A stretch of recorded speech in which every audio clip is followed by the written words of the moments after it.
question of how do we all up our game in North Carolina, across North Carolina, for more students in North Carolina.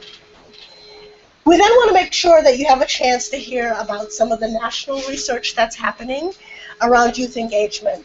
When we started having this conversation, we were actually surprised by how confusing all of the numbers are. Young people are more engaged, young people are less engaged, young people are differently engaged.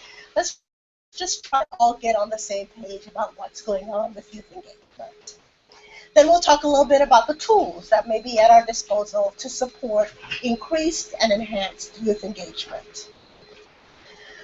We're going to go offline for a moment because we think it's important for there to be some conversations that offer regional tones, particularly in Asheville and Greenville.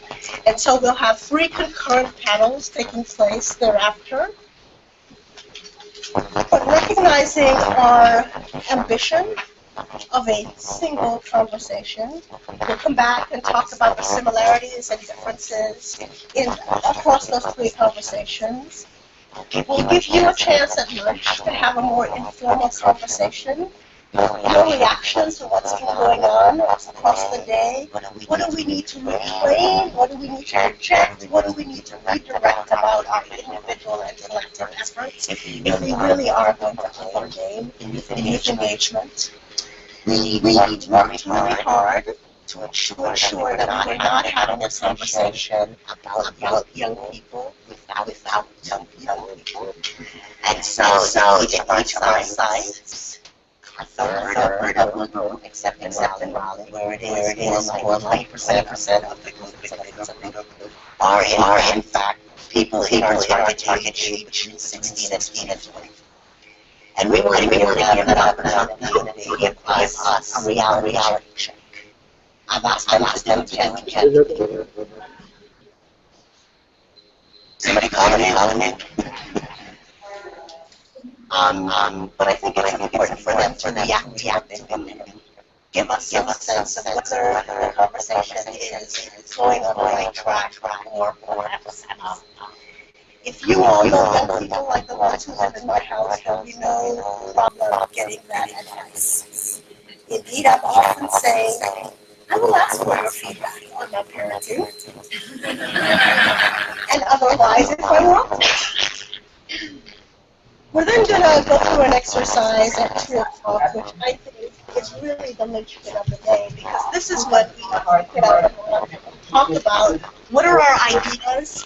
We need to mute the mic. Thank you so much for thinking they're listening to me. And then we'll talk about next steps. Obviously, we'll generate some good ideas here, but if we left here just feeling as though we were all more informed, that we had met some really great people, that it was super duper cool to be in a meeting where there were 3 different sites going at the same time, that feeling of exuberance would fade pretty quickly. So what's going to keep us connected and excited is recognizing the opportunities for continued work and for feeling like today's investment of time and thought will offer a return on behalf of young people in the state of North Carolina. That's the purpose of today. With that being said, if you will turn to the packet, take a look on the right side since we started there.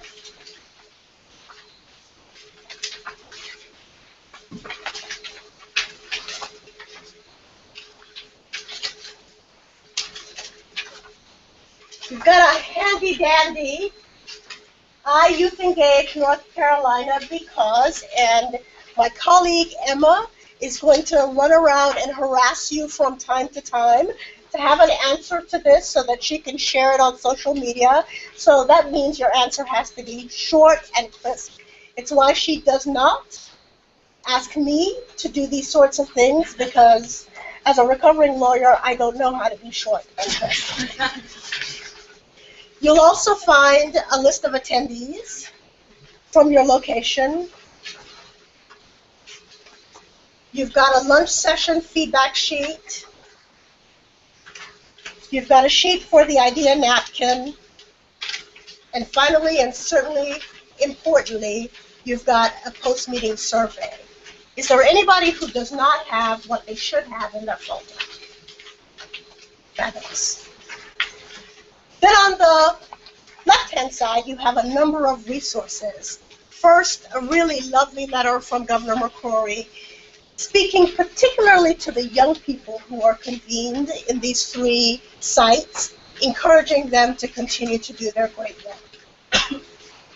Second, some information about IEI, about IEI's future work program, which is going to be the subject of our 31st Annual Emerging Issues Forum. And I'll say more about that in a moment so that you understand why that's in your packet. The Civic Health Index 2015 that IEI published earlier this year, and then a Youth Civic Engagement Resource Toolkit put together by our wonderful public policy intern, Barbara Steele. Does everybody have all the resources? So then let me just spend a couple of minutes talking about how we got here. I suspect that in this room there are 3 distinct groups of people, and the same would be true in Asheville and in Greenville. There are a few people who know IEI really well, who have been on this journey with us, and who get it. There are some people who know nothing about IEI and are going, interesting organization, and this could be an interesting meeting. The group that I really want to talk to at this moment is this 3rd group of people who know us as an organization that for decades has been convening people around economic development issues and who may be going, what in the world is the Institute for Emerging Issues doing convening a meeting around youth engagement? They don't do this.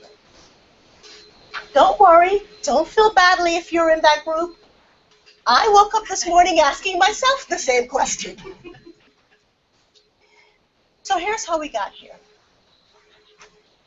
We bring people together from all across North Carolina, all sectors, private corporations, public sector, leadership at the state level and the local level, not-for-profit sector, advocacy groups, public policy think tanks, and every year we ask them to focus on a single issue that we think creates enormous opportunity for North Carolina's economy or a significant challenge for the economy. One of the things we do is this big Emerging Issues Forum in February of every year, where we have between 1,000 and 1,300 people come together to really wrestle with this issue. We are a think and do tank. We ask people to think about these issues, to help us refine these issues, to help us determine what the possible policy solutions might be, and then we ask people to collectively work with us to implement these issues. Because we bring people together, we thought it would be interesting to get some sense of how people are engaging in public policy issues in North Carolina, and hence we published the North Carolina Civic Health Index in partnership with the National Conference on Citizenship. We were surprised by a couple of things in that report.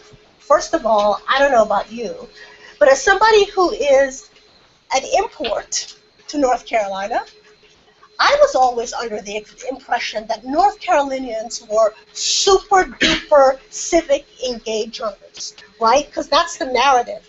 This is the state where we roll up our sleeves and we work together and we get things done. Turns out the truth is not so much. We're actually barely average. Surprise number 1.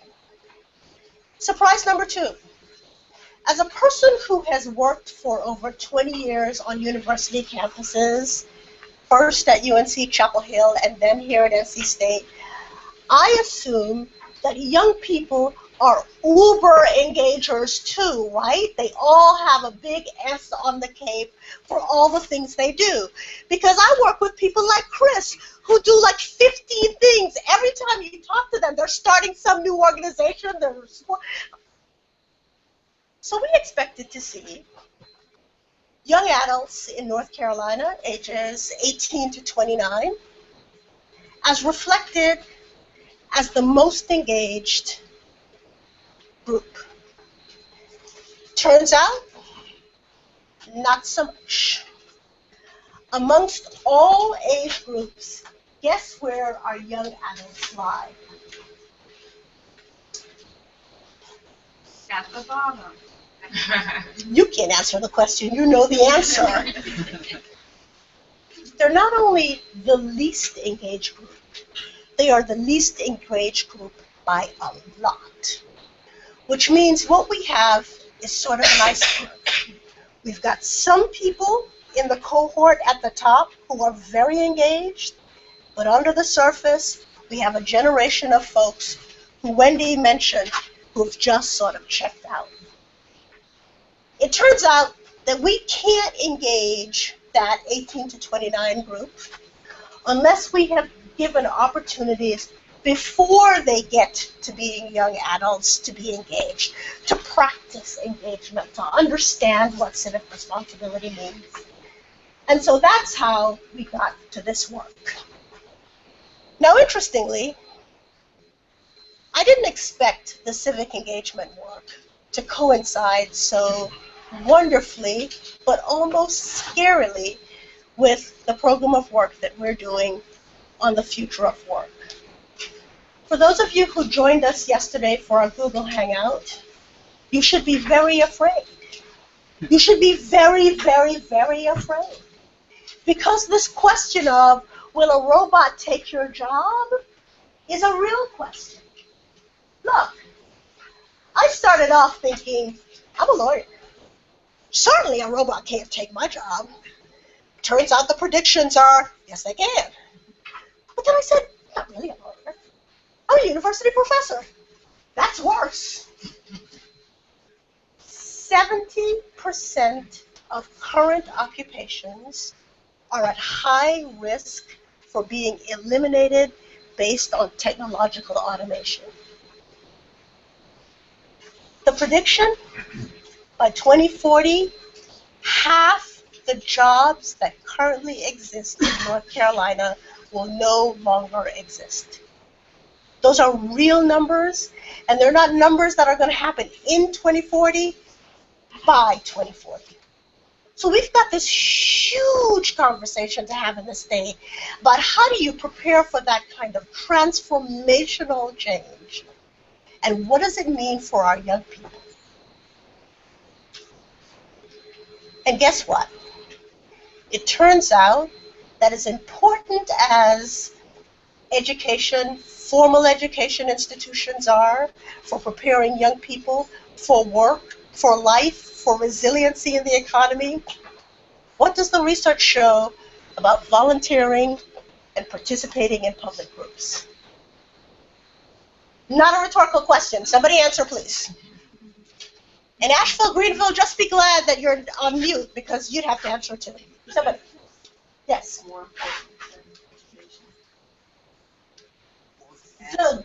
The numbers are startling.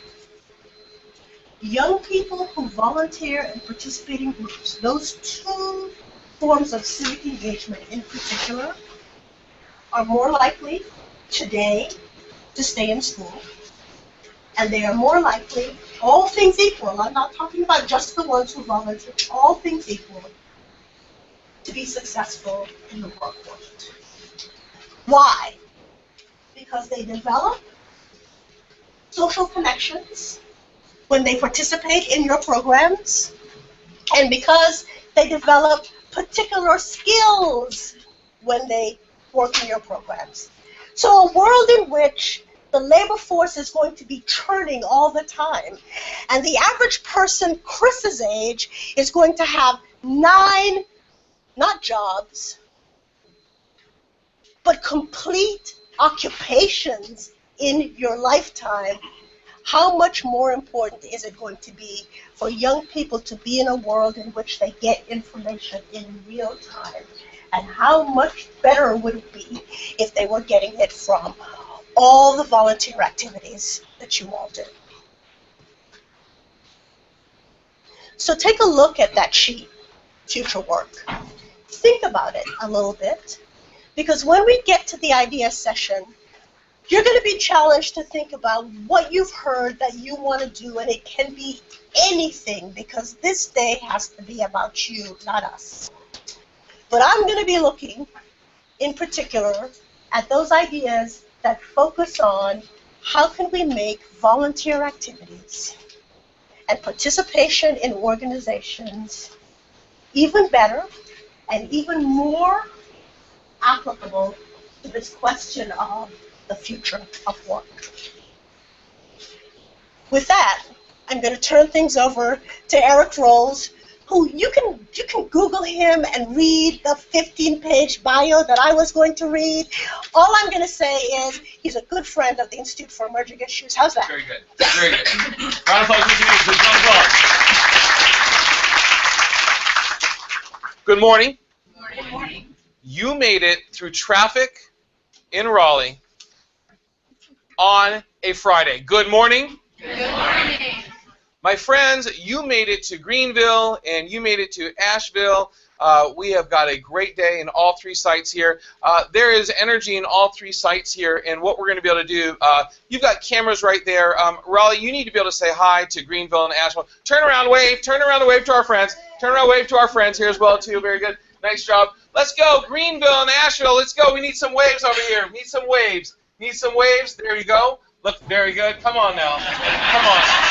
Come on. Very good. Let's go. Jump over to our next one. Let's go. And this one is... There we are. See where we're at as well, too. Very good. Well, we'll be playing a competition of rock, paper, scissors. We're going to win here as well, too. So I want to say good morning to you. I want to say thank you to each of you for the work that you do, for being with us. And most importantly, thank you for what we're about to be able to do today. A historic convening from multiple sectors throughout the entire state of not only youth activists and youth leaders and youth champions and youth mentors. We have people who work directly with young people, who are supporting people to work with young people. We have foundations, we have senators, we have our government officials. We have a wide range, and we're so glad to be able to have you here. The true word, though, that we should be using, to be quite honest, is rock stars. Say rock stars. 1, 2, 3, go. Rock stars. Rock stars. Rock stars. There are rock stars among us, and rock stars are those of us who are rising and raising our game to be able to work with our young people. Each one of us brings that in, and I want to say thank you so very much on behalf of my organization. My name is Eric. My last name actually gets mispronounced a little bit, and so Nita did it fantastic as well too. Anybody have a name that gets mispronounced? Raise your hand if your name gets mispronounced. So my friends in Greenville and Asheville, I'm asking if hands get mispronounced. And yes, ma'am, your name gets mispronounced. How do they mispronounce your name, my friend? Go ahead. They call her Naomi, and it's Naomi as well too. So they're switching around the vowels in your name as well too. Name gets mispronounced. Raise your hand. Sometimes, my friend, yes, they mispronounce your name. They say Tamara, and it should be what? Tamara as well too. So those names are very important. Say hi, Tamara. Hi. Say hi, Naomi. Hi. Very good. So again, my name is Eric. That's an easy one. My last name is the one that gets sometimes thrown off a little bit, and it's understandable.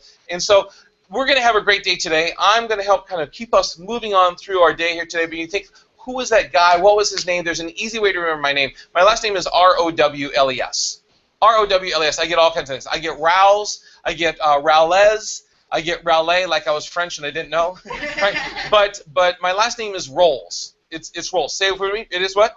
Rolls. Very good. But just so you can kind of remember, again, the craziness of where we come from, I have some people in my family who decided to be able to play around with my name. I have some crazy people in my family. And if you have any crazy, raise your hand if you have crazy people in your family. Raise your hand. Now wait, hold on one second. Keep your hand up right now. Keep your hand up.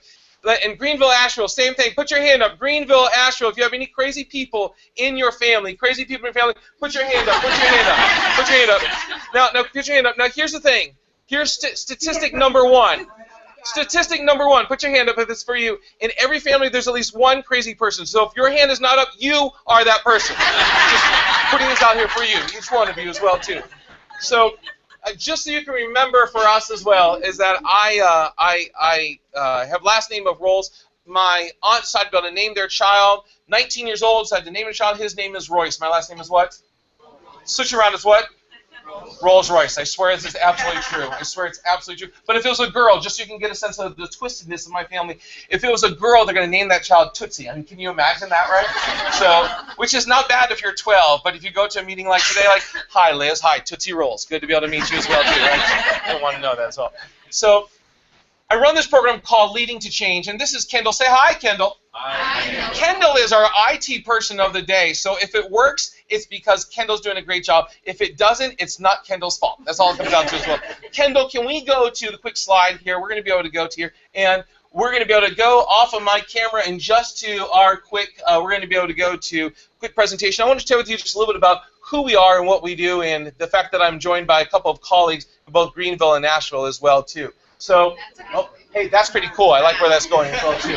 So, I run this program called Leading to Change, and we are a training company. We're a training organization, but we're a training organization that comes from the roots that you and I work with as well, too. I am a product of the juvenile justice system. I share that with you. What I mean by that is I am the one that wasn't supposed to be with you. I am the one that so many times we talk about access, or we talk about service, we talk about youth engagement. I was not that one. And then somebody like you, who cared for somebody like me, turned my life around. I'm here because of somebody like you. We started Leading to Change, really, and I've got this here, Kendall, very good. We started Leading to Change, really with the idea that we want to pay it forward to the people whose shoulders we stand on. You are here because of somebody who has pushed, inspired, motivated, or maybe even sparked something in you, especially your work with young people. For my rock stars, my young people in the room here, you've got people who have your back, but we need yours as well, too. We started Leading to Change for this very, very reason, because we wanted to pay it forward. But the other reason why we started Leading to Change, well, for three reasons. I went from juvenile hall, then I worked in juvenile hall, and I worked from juvenile hall, and I thought, if I can work with first-time offenders, then maybe I can be a college student, or maybe even an elementary student, elementary teacher. So I'm a recovering school teacher. I still have the scars to be able to show you to those. But I decided that one thing was universally true. Raise your hand if you've ever been victim of painful or boring training. Raise your hand, raise your hand. You know what I'm talking about. So, and again, hi, welcome. It is 9:57 in the morning. We have 107 slides. We're going to read them word for word from here on out as well. And I thought we can't do it anymore. So training should never be boring. An event like today should be something engaging for you and I. And this is what we do across the country. We are based here. I'm very, very happy to be joined by none other than Mr. DJ Coles, who is with us right now in Greenville. We also have Mr. Corey Bennett, who is with us in Asheville, staff of 30, and this is what we get a chance to be able to do. Believe that you and I bring in energy, and this is what it looks like right now. Let's go ahead and go live, if you would, please. We don't need that anymore. I'm going to ask if you would, please. You've got your packet. You've got your folder. Don't worry about that whatsoever. I'm going to ask if you would, please, put that to the side. Stand up, if you would, please. Stand up, stand up. And Greenville and Asheville, I'm going to ask for you to stand up, please. Greenville and Asheville, please stand up. Greenville and Asheville, please stand up. Please stand up. Please stand up. Oh, see, we have a little bit of Slim Shady going on right over here as well, too. Nice, nice. Reference of Slim Shady, Greenville and Asheville, if you pick that up. What we're going to be able to do today is, the fact is, you and I are going to be able to meet some amazing people. We're going to get a chance to be able to walk away with some tools. You're going to walk away with not only resources you can use right away, but connections to be able to make. But what that requires is, first off, for us to be able to, well, find, first off, maybe that first partner that we have. What I'm going to ask you to do, this very, very moment, take this 1 minute, either turn to your left or turn to your right. Please do not talk to yourself. You need to find a partner right now. Just find your partner. I'll tell you what you do next. Find a partner. Groups of two. Groups of two. Groups of two. Groups of two. Groups of two. Groups of two. Greenville and Asheville, groups of two. Now, if you have a partner, put your hand up. If you have a partner, put your hand up. Very good, very good. Now, you put your hand down, If you are still looking for a partner, put your hand up, If you are there, then you get to be a bonus to somebody else, so you can be a 3. Very good. Nice job as well. All right. Now, what's going to happen here, and very, very briefly, because I'm going to spend just a little bit of time to be able to talk really about the power of, well, what we bring to this room.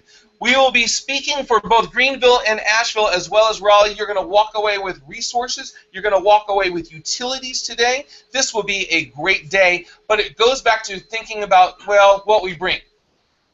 I want you to be able to understand that our work with young people, not for young people, but with young people, and that's so very important. That's the reason why our young people are part of the rock stars with us here today.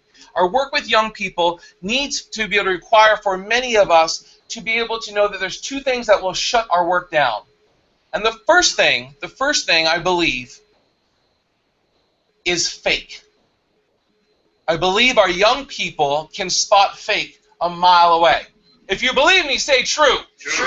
Greenville, Asheville, if you believe that I think our young people can spot fake a mile away, I want you to hear say true. That was fantastic. I could hear you all the way over there as well, so very good as well. So, but I believe there's another thing that sometimes shuts us down, and that is fear. I believe sometimes our fear, a fear of the unknown, a fear of I don't understand, a fear of it's a different mindset, fear sometimes will shut our work down.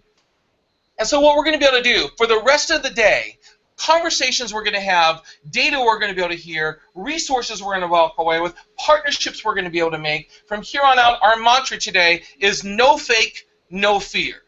No fake, no fear. Please tell your partner that. Tell them right now. No fake, no fear. No fake, no fear. Very, very good. But no fake, no fear. But this is what fake looks like, because what I'm going to have you do, very, very simple with your partner, Greenville and Asheville, you're up as well too. What I'm going to ask for you to do is, you're going to face your partner, and this is what fake looks like. Because you've met people who sometimes they're just going through life, and you can say, how are you doing today? And they'll say, fine. And you'll say, no, really, are you okay? Everything's good. And they'll say, yeah, I'm fine. And you can tell that they're just not feeling it. I'm going to ask if you would, please. You're going to turn to your partner, and you're only going to do 3 things here. It's going to be very simple. Number 1, you're going to tell them, good morning, I'm glad that you're here. Number 2, you're going to tell them your name. And number 3, you're going to shake their hand. However, this is what fake looks like. I would like for you to be able to do all 3 of these as if you truly don't believe it. What I want you to do is you are going to tell them, good morning, glad you're here, but you're not like you really believe it. Number 2, you are going to tell them your name. And number 3, would you please give them that limp, no pulse, dead fish handshake. Get ready. 1, 2, 3, go.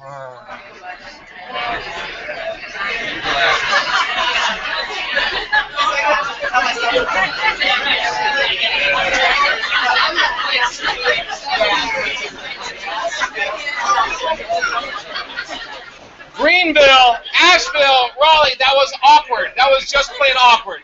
That was so weird. Some of you did not even lift your arm. You kind of.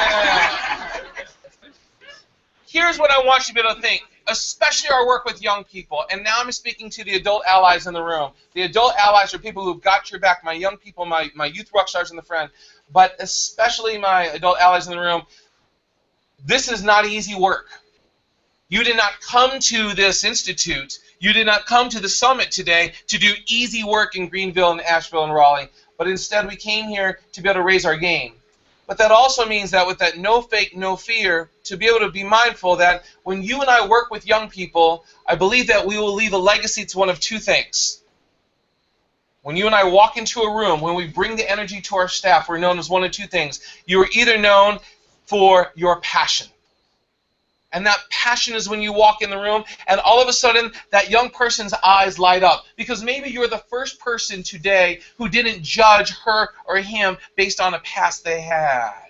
Maybe you're the first person who, as that new youth worker, who's struggling and trying to think, how do I navigate? Well, I'm close to their age, but I'm also trying to be able to find my professional voice. Maybe this is the passion you bring in. And when you walk in the room, Greenville and Asheville, you feel it as well too. You walk in the room, you see that people smile because they know that you're somewhere between like a party waiting to happen and one hot mess. Somewhere in between is kind of where you find yourself as well. Some of you more on one side than the other as well. We're known for either our passion or our pessimism. We'll be known for either our passion or our pessimism. One of those will be pervasive with our staff. One of those will be pervasive with our organization. One of those will be pervasive with the communities. And you and I know what it means, because sometimes the numbers are against us. And sometimes it feels so much that when we walk in the room, and not the folks in here, but maybe other people in your work time at other points in your career, you know they walked in the room and boom, you can feel the energy just be drained. From here on out, let's bring that passion. It's not about being a cheerleader, but it's about bringing that passion. No fake, no what? Fear. No fake, no what? Fear. This time, I would like for you to be able to face your partner, and you're going to do three things. Number one, you're going to be able to tell them your name. Number two, you're going to tell them, good morning, I'm glad that you're here. And this time, I would like for you to be able to shake their hand, but this time, I want to hear and see that passion. And what this means is I want to be able to hear, good morning, glad you're here, as if you truly believe it. You're going to share your name, but I'm actually going to share your entire, full, complete name. And last but not least, instead of that old school handshake, it requires style and speed. I need your world premiere, never seen before, handshake with style. Let's go. Get ready. 1, 2, 3. Good morning. Come on, Greenville, Asheville. Come on, Greenville, Asheville.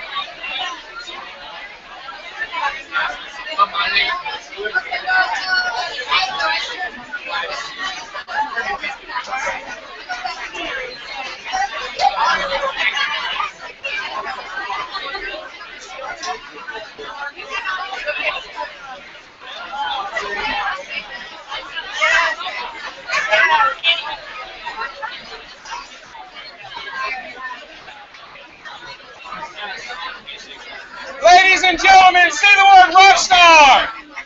Ladies and gentlemen, say the word rock star. Rock star. Say the word rock star. Rock star. Rock stars around us. What I'm going to ask you to do, you will not sit down for 1 minute, so you've got 1 minute still stay standing. When you have completed your 1 minute, then of course you can have a seat as well. But in this next 1 minute, with this person that you have now created this thing, this world premiere handshake with style. Nice job, Elliot, by the way. Nice job. Way to go. So that handshake with style, what I'm going to ask you to do is, here's my one question between the two of you.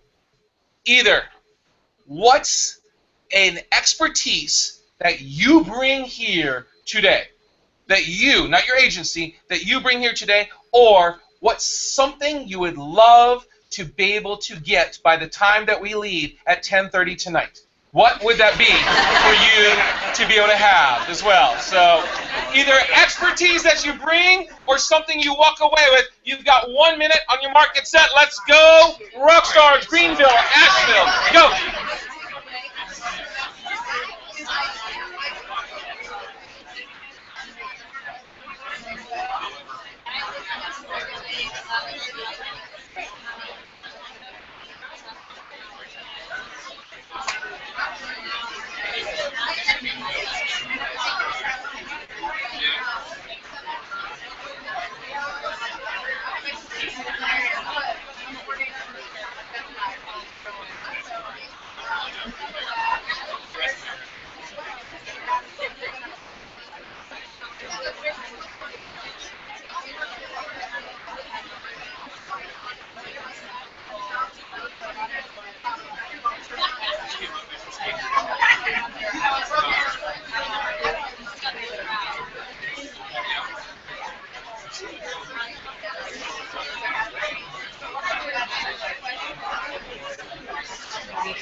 A round of applause for your rock star! Round of applause, round of applause!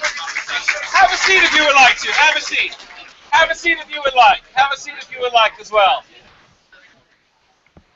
We will absolutely have more opportunities to be able to find about those experts in the room and to be able to exchange some of that information. There's going to be some building part of today.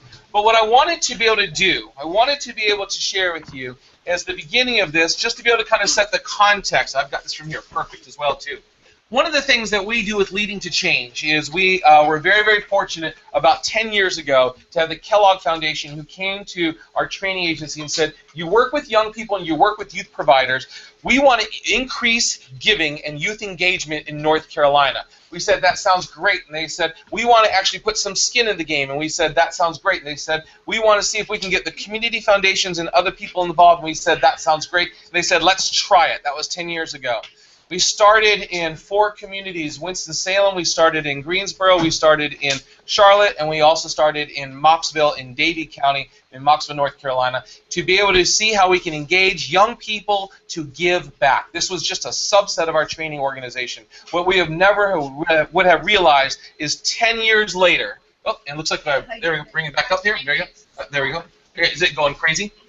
Okay, I got you here, I got you here. 10 years later, so if I bring it up here, so 10 years later, this is where we are at. 10 years in, we have now expanded to, there are 25 sites that have been part of this, engaging young people in a different kind of a way, preparing them for very much the things that Anita was sharing with us, that sometimes we find there's a gap in what they know. And so teaching young people how you change the world around you, but maybe in a non-traditional kind of way.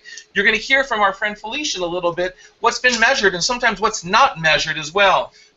Over 1,200 young people in North Carolina have been through initiatives like this. You can see kind of where they have, some of those funds have come in, $600,000 in community funds, and so are engaging our young people in a different kind of capacity. What I wanted to share with you is maybe something about how we do it. And so this is where we're going to go, jump from here today. And I'm going to do just the first 2. My goodness, we're just bouncing all over the place as well. So I'm sorry, Greenville and Asheville, we're going to be able to make sure that that PowerPoint doesn't move after a little bit here. I'm going to speak very briefly to these 2 right now, my real value and access, a 6-part formula that you and I might be able to use to walk away with, including in there of our work with young people, or in terms of designing programs with young people, or looking at the funding of programs for young people, or how we engage young people in a different kind of a way. And I want to start just with these 2 here, and then I'll stop. We'll pick these up a little bit later on here today. But I want to start with my real value.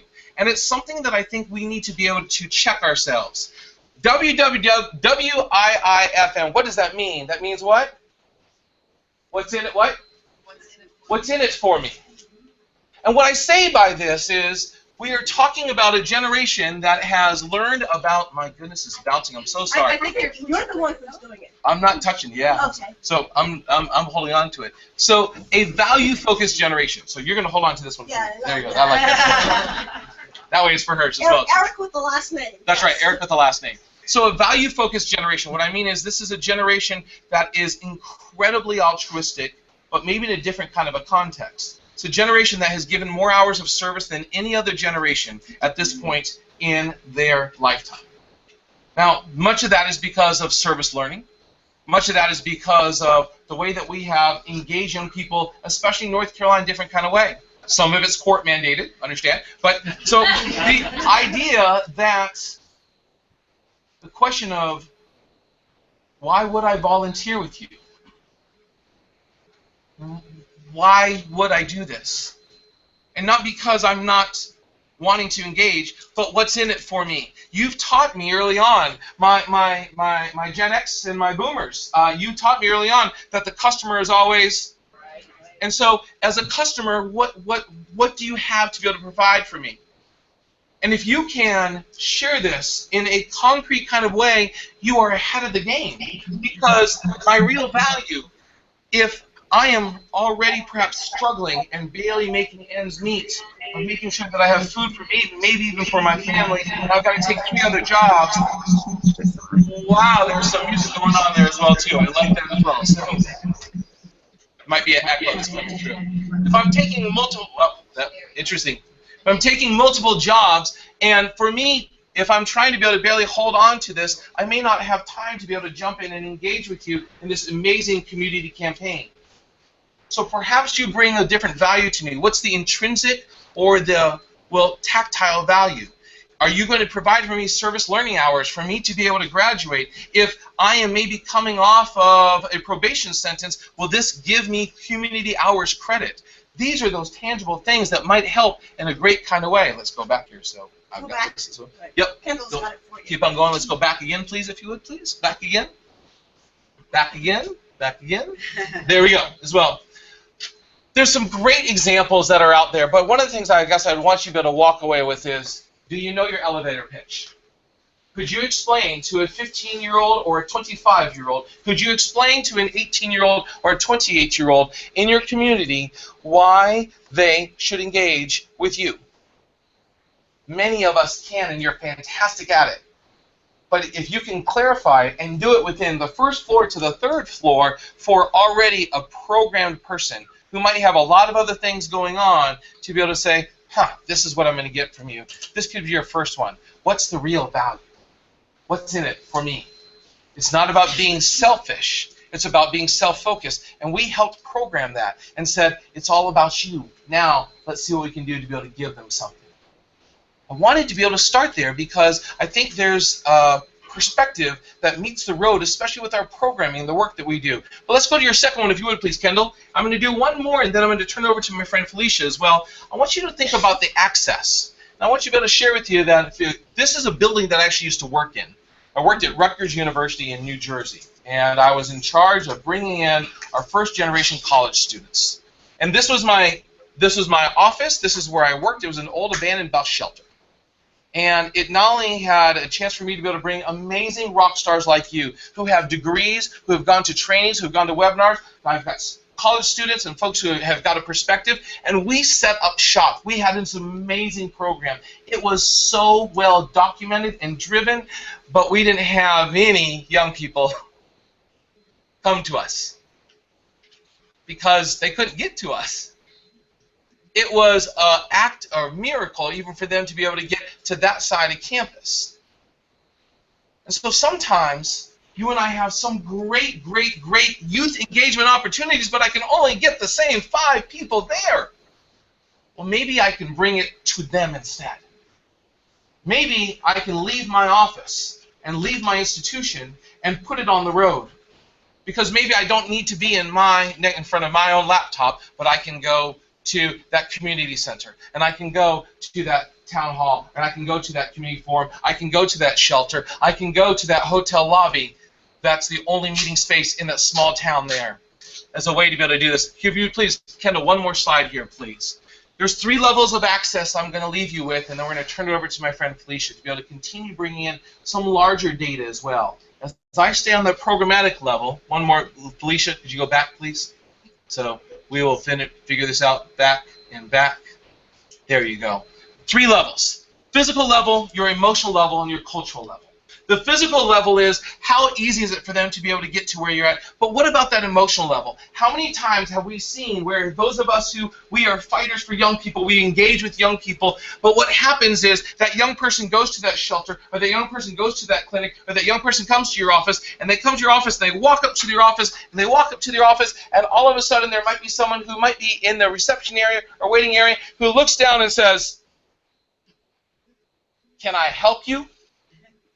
And if I'm feeling judged in that moment, this might be the first service opportunity that I ever did. Greenville and Asheville, I want you to think about the young people in your communities. If I'm feeling judged when I come in because maybe I don't look the part, can I help you? Nah, probably not. I'm out. I think sometimes even setting the emotional context of, is that a youth-friendly space for someone to be able to come to? Can they make it there? Can they navigate there? And sometimes do they have to have someone else? But last but not least, your cultural level. If I look around the room, do I see my history represented in the images in my building, in the staff that are working to be able to, with great hearts, reaching out to me? An amazing question that we continue to be able to ask with each other, which is our own level of cultural competence, and more so even inclusiveness.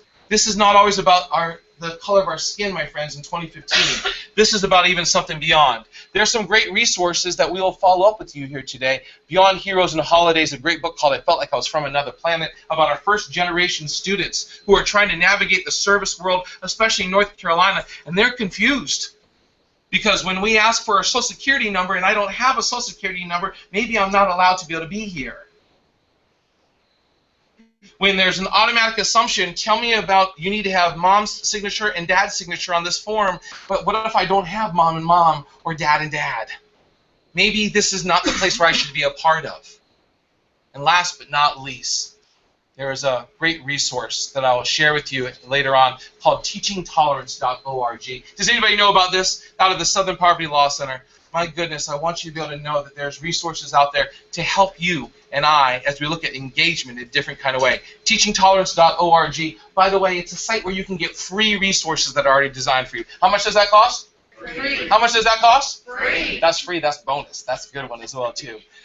I'm going to stop there, and I'm going to be able to turn it over to my friend Felicia, who is going to be able to continue to be able to equip us with not only tactical, I'll start with the tactical, but she's going to be able to give us an overview for what we might want to be able to know when it comes down to statistics, when it comes down to some of the trends and what we're seeing. Let me do my quick introduction for Felicia, because we're really, really happy to be able to have her here. She's a senior researcher at CIRCLE, and that stands for the Center for Information and Research on Civic Learning and Engagement House at the Jonathan Tisch College of Citizenship and Public Service at Tufts University. Her business card is like the size of her arm. That's just what it is. Just kind of put it as well, too.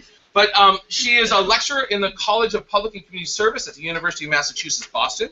She received her doctorate quite recently, a Doctor of Philosophy in Public Policy from the John W. McCormick Graduate School at the University of Massachusetts, Boston.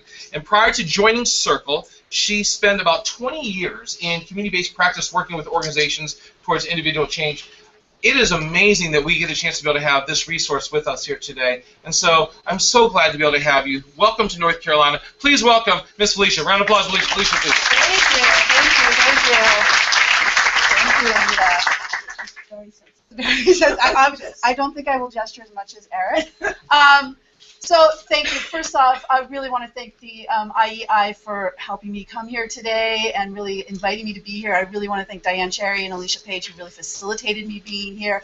And thanks to Kendall, who, even though she's the policy manager, has now taken on this new role of technology guru, who can now bring me also to Asheville and Greenville. So as Eric indicated, I am a researcher at CIRCLE, which is a center that studies young people's civic and political engagement. So I will say that my, whoops, again, just move it, yeah. Okay, I will say that my day-to-day is actually sitting in a room looking at a lot of data. So I am actually come to these things to kind of see what people are doing, and I feel like I am in the right place. So I'm happy to see many, many young people here. Congratulations, IEI, for bringing in young people. I'm happy to see multi-sector groups. Congratulations for doing that. I am happy to see that young people are viewed as an asset to move forward. Fantastic. So many people who are concerned about young people seem to really fail to understand how to work with young people. And then, lo and behold, why are young people not engaged? I once was a young person many, many years ago, so I have probably something in connection with Chris and Wendy, but maybe 30 years ago, so that's a long time ago. I once was a community leader like Anita, but that also was a while ago. And I once was in practice like Eric, but I was never as engaging. So I will share with you some things which have already been spoken about today. So you guys here in North Carolina are very far along the way to really understanding civic health and civic engagement and where we're going. I was privileged to really help support the efforts of the National Conference on Citizenship and their recent Civic Health Index, and helped with some of the statistical and data efforts there. And so I'm a bit familiar with the North Carolina data. And I am sorry that you are disappointed that you're not the rock star civic engagers, but you shouldn't worry either. Nobody is. So to the point of like millennials, are they engaged? Are they not engaged? Are they fantastic people who are going to save us from ourselves, or are they sort of the bane of our existence that are going to drag us into the depths? Okay, those are the narratives. Those are the media narratives out of there. And in case you're wondering, here are just a selection of books that are on the bookshelf of our Associate Dean for Research. So certainly they are the dumbest generation, but they are also going to take over America and change our world forever. But at the same time, they don't even follow the news. Right, so, and I think the media especially puts out these narratives about young people because they're easy, they're simple. Every young generation gets these narratives. This generation, because it's particularly big and impactful, gets them even more so. At CIRCLE, what we try to do is help shift the narrative a little bit. Just so you know, millennials, depending on how you do the years, could be anyone who's born from maybe 1984, 1981, depending on how you figure it, to 2001, 2004. So that means the youngest of the generation is like 11 or 14 years old, and the oldest of the generation are 32, 33. So no wonder a 32-year-old and a 14-year-old act differently. You know, so I think we have this idea that this is this monolithic generation that acts all the same. So really, millennials are quite diverse, very, very diverse, and even more diverse than any previous generation. I think we have this idea that young people are all college students. Not true. 40% of 18 to 29-year-olds never take a college class, never step foot in a college classroom, have no idea that they even can go to college. Another group thinks like young people, oh, they're living it up, they have the single life. Nearly 20% are married, 20%, nearly 20% have children, so they have families, they have lives, they have economic households that they're trying to support. Yes, college debt and college access are an important key to that, but they also want jobs, and they also have ways to feed their families and try to feed themselves and have meaningful lives. And I think this is a true narrative that we definitely understand that they are racially and ethnically diverse, more so than any generation. While it's still predominantly white, largest percentage of non-white ethnic mix any generation that has been here before. And a good chunk of them have roots to outside of this country, where about a fifth of them have at least one parent who was not born here, and about 5% of them themselves were also not born here. So it is a very complex, diverse group of people across a large country, from rural to urban. And so it is no surprise that their issue priorities also vary. We did a survey of young people around the 2012 election, asking them what were their key issues that they wanted presidential candidates to understand. And this is broken down, and we are big believers at Circle in deaggregating data. So don't just talk about young people, talk about young African-American people. Talk about young poor people. Talk about the youngest cohort of people. Talk about people with no education. So this is actually issues by race and ethnicity. You can see employment clearly is a big issue that was important to all young people, but Black and African American youth, it was by far the most important thing for them. By a lot, compared to other racial and ethnic groups. And likewise, immigration, as no surprise, was by far the most important issue for Hispanic and Latino youth. And white youth were very concerned with the federal deficit more than other groups. So I think we have to think about young people as very diverse, with very diverse interests, very diverse priorities. So they engage differently. So this is from that same survey, some data about party identification, when we asked young people what party they identified with, Democrat, Republican, Independent, something else. And this is broken down by both race and gender. So we can see young Black women by far were big Democratic supporters in 2012. Compared to their polar opposites, young white men, much more conservative and Republican-leaning. So I think we also have this narrative that all young people are progressive, all young people are Democratic, when really there are differences amongst all of these groups, and we need to speak to those differences and the issues that they concern. We also in 2010 did a survey of young people, asking them a bunch of questions about how they engaged in civic and political life. We took that data and we clustered it into groupings to see where the kind of interest groups lay. So this is data for young people 18 to 29 in 2010 who had some college experience. They might have taken a class, they might have had a couple of years, they might have finished an associate's degree, they might have even finished their bachelor's or gone on more. And they fell into these 6 groups of so engagement is very different. You might be interested in donating money, as Eric demonstrated from one of the groups that he brought up. They like to talk about things, but might not do anything about it. They just like to talk, which is good. People need to talk and share their opinions and know what they care about. They are interested, the intermodal interested, but don't do anything about it. So they sort of I want to do something, but they don't do something. They might just focus on the political realm, the political specialists. A group that's very broadly engaged. They do lots of things. They volunteer, they give money, they vote, they get involved with community groups. And then a small percentage who are alienated, like they're just disconnected. Don't know about civic issues, don't understand them, no one asks them to participate, they don't participate. So this is for some college, people who have some college, so they're pretty good. Biggest group is really broadly engaged, that's fantastic. Very small percentage is civically alienated, very small percentage under-mobilized. But when we look at those who have no college experience, it's a different story, right? Huge. A third of those with no college experience, civically alienated. That means they are absolutely disconnected from civic life. They aren't connected to institutions, to people, to activities, to meaningful ideas. That's a huge group of people. It's disproportionately low income, young people of color living in poor urban and rural areas. Very small percentage broadly engaged. So it's almost flip of some college. So this is why it's important to look at the differences of young people. That's why we can say there are fantastic young people who are really engaged, and then there are young people who are just at the bottom of the heap, desperate, not knowing what to do. So you have to look at the details, is basically the message. I don't think I have to tell this group why it's important to engage. You know, it's good for individuals. Young people get engaged young, they continue to be engaged.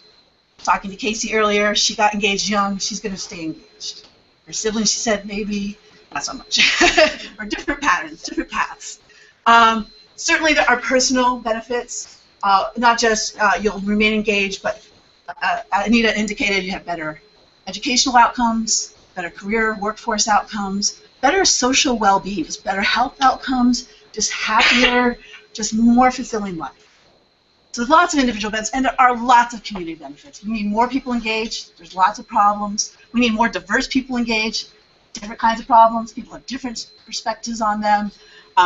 It amazes me how much young people are not at the table for important things that affect them. Schools, juvenile justice, housing, food. It's just a range of things that concretely affect young people's day-to-day lives, and young people are not at the table. They're not asked what they think. They're not given opportunities to share whether something's working or not, and therefore we have policies that are not productive, are not efficient, and may not actually be helping people out. And we were involved in a study with the NCOC, the director of Circle, Kate Kawashima-Ginsburg, and some folks at the NCOC to look at the effects of being civically engaged on economic resilience. And lo and behold, after the Great Recession, communities that had high levels of civic engagement, civic health, had lower, in general, lower unemployment levels. They were able to weather the Great Recession much better, probably because they had a lot of social capital to draw on and a lot of other resources and resilience to draw on. So I don't think I have to strong-arm this group, it seems, into believing that. I believe it's the same for Raleigh and for Asheville and Greenville as well. Just a little bit, this is some data, and I think you might already be familiar with this data, but I'm going to bring in some data.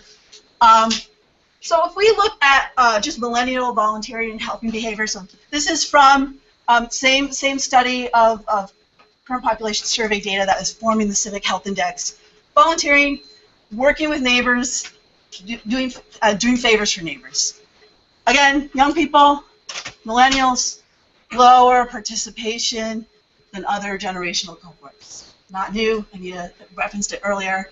You know, a lot, a little bit, you know, it's like, they're lower. But again, North Carolina is not any worse than any other young group of people. You guys are pretty average in these areas for 18 to 29-year-olds. You're pretty on par. I know it's disappointing if you thought you were rock stars, but you shouldn't be despairing. There are obviously lots of states that are far worse in these areas, and while there are probably some that are far better, but your young people are pretty on the national average. If we look at, now it won't turn at all. Okay, if we look at group participation and leadership, group leadership, again, not a surprise. Whoa, that's okay.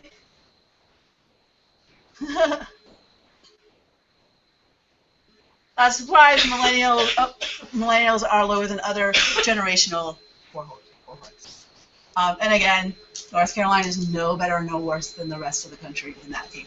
But where it is interesting to look at, and this is pulled out in the report as well, is to look at more detail about what kind of group participation. And here there are some very notable differences between North Carolina, 18 to 29 year millennials, and the U.S. population. So certainly, young people are much more engaged in schools, neighborhood groups, community groups than the national average. That's a positive. They are more involved in faith-based organizations, another leverage point. And while They're not more involved in sports and recreation. That is the third way in which many young people or millennials are involved in the state. So those are points, places to look at. In addition to volunteering and group participation, this generation has had a lot of focus on how they use social media and communication tools, probably because they came of age as these tools had made broad inroads into connecting and networking people. So I think this comes as no surprise. This is information from the Pew Research Center.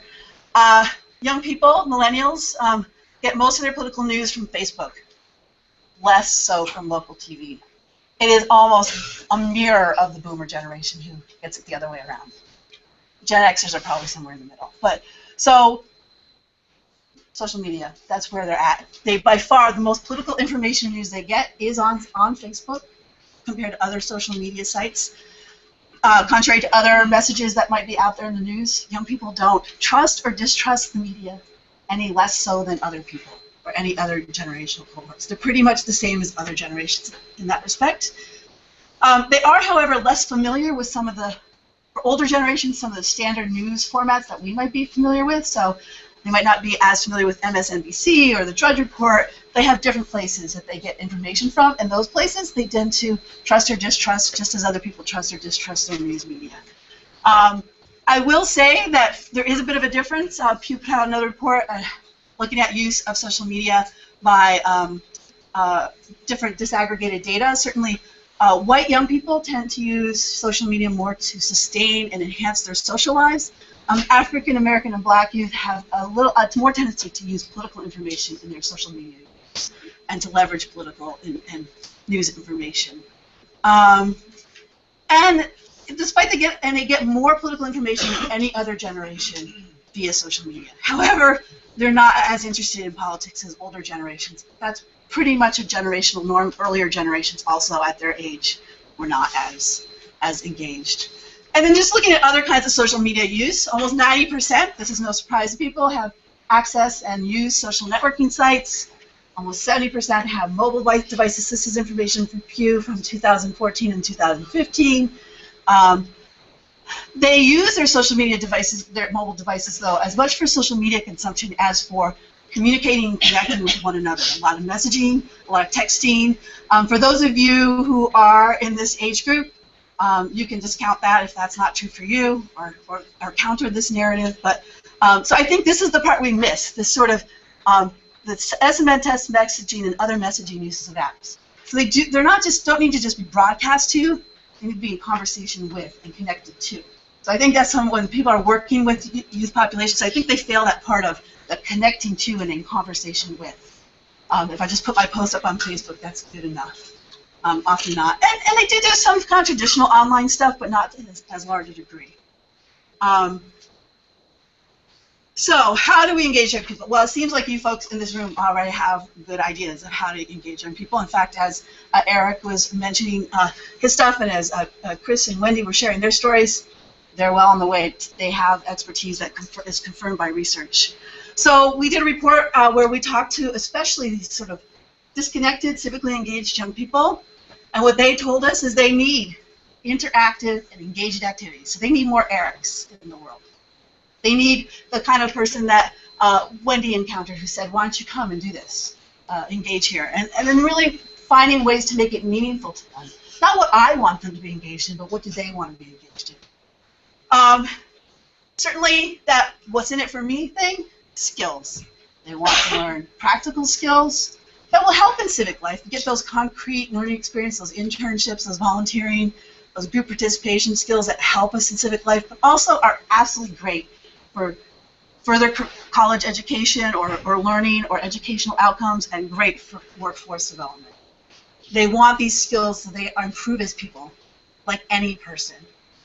And for disconnected youth especially, no one had ever asked them what they wanted to do or how they were involved in their communities. Many of them were already doing things like helping out younger kids in their neighborhoods, already being mentors and being advisors. And many young people also want to work with other young people to help bring them up and help make life better for them. The research is pretty consistent with what I've already heard in this room today. Sort of, you need those authentic relationships with people, really, especially adults who are authentic, who are consistent, who genuinely care about your day-to-day life. Not that you're just some kind of widget in their program, but like, hey, you're a person and I care about you and I want you to move forward. And there's a lot of research that looks at the importance of sort of youth-adult partnerships and also the role that organizations and institutions play. Trusted nonprofits, trusted schools, trusted faith-based organizations, parents. These things matter to young people. We also need to make sure that the skills they're developing do bring us into that workforce of the future that is flexible.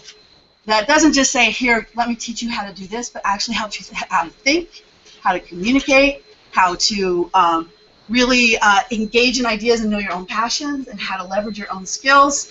These are things that are linked to really current trends in education in general, related to deep learning skills, which in previous iterations were 21st century learning skills, which in some previous iteration was called something else.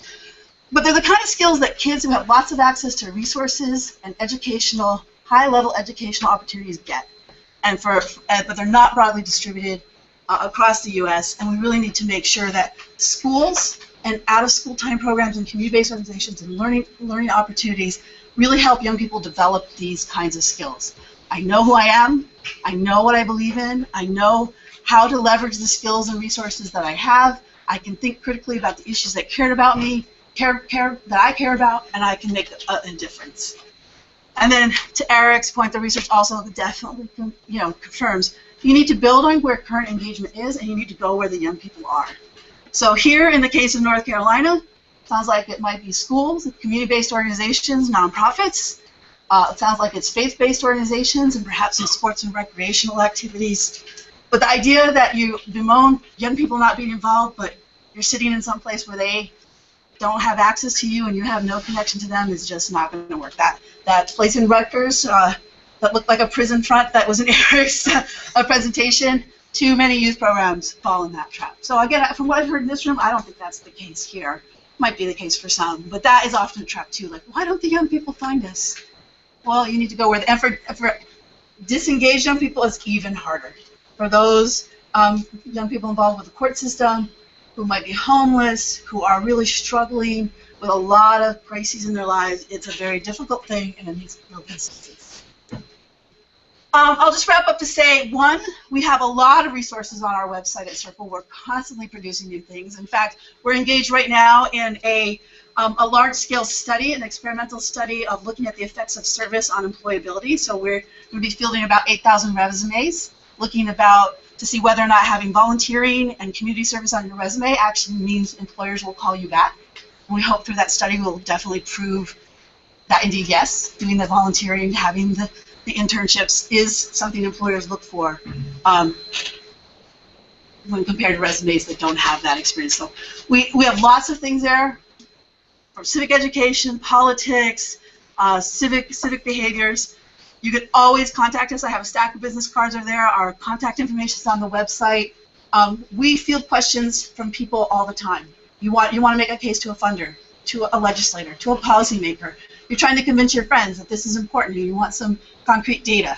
You want to know how many people voted in your area, and can we help you out, especially for young people. So we're constantly helping people who want to improve opportunities, and we're happy to field questions, and we try to do it in a really timely manner.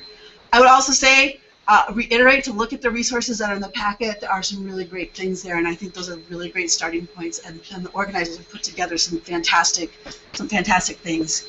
And then you can always connect to us. You can sign up for our electronic updates and follow us on social media.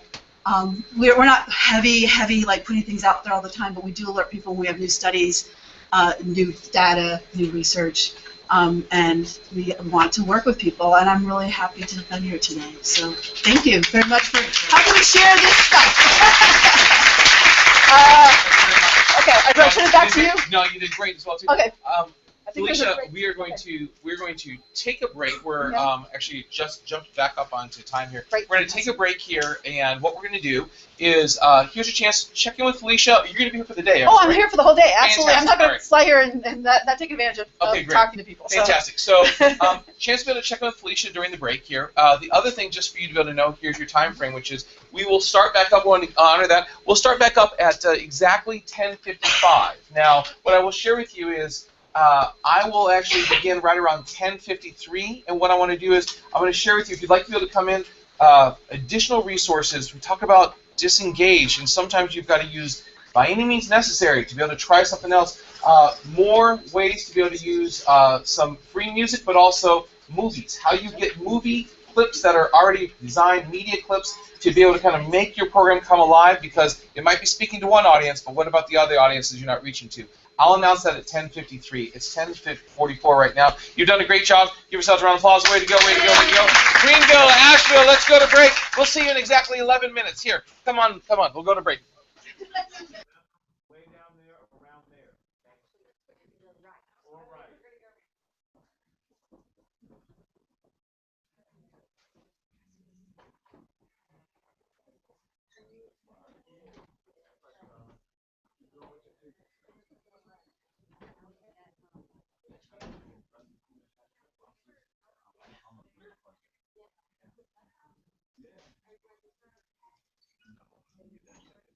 I'll be going to a games. Yes, I'm talking more basketball.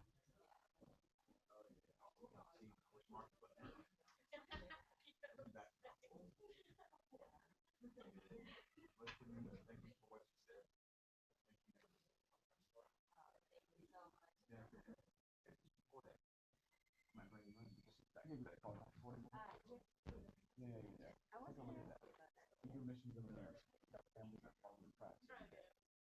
So, like, single mom, 4 kids, who can talk, lodging in the house.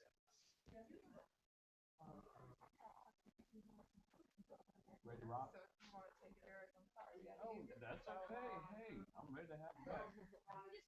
So you're up and running now? Good, good, good. Oh, all right. Sure, yeah.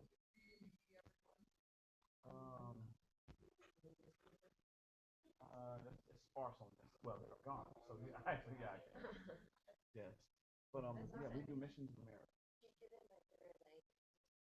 When we can, yeah. Help is always needed. Help is always needed. Like, you got to call South Carolina the flood family. You got to call the Access Policy.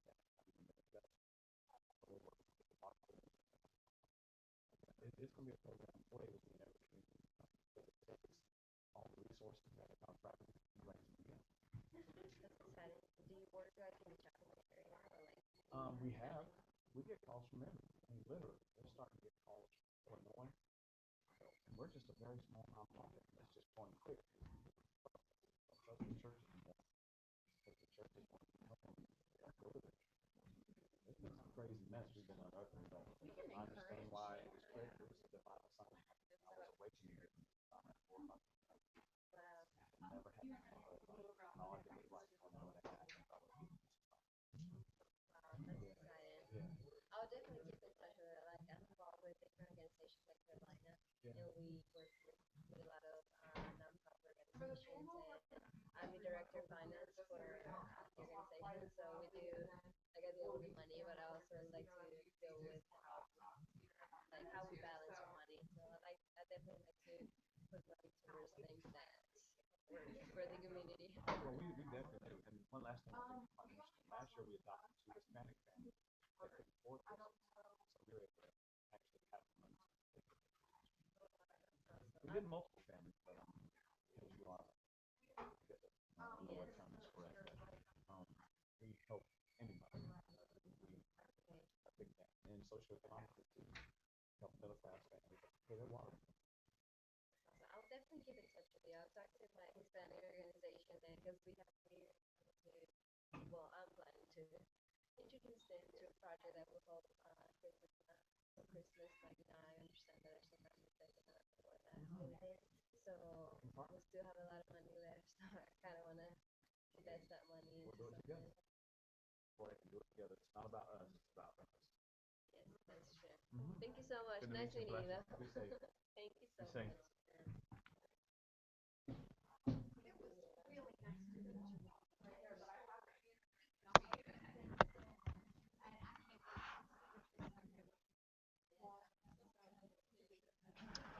Y'all want music? Because I am tapped into the speakers. You're good without it? Okay, this chord. Okay. Okay, so here you go. That's your video line, and here's your sound line right here. This is your audio line.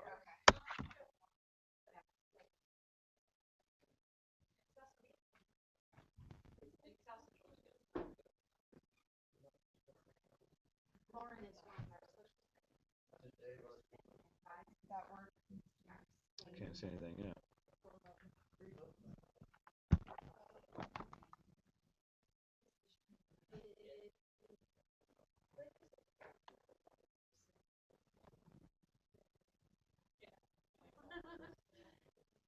Do you have the function button that projects you to the screens? It should be a function, and then I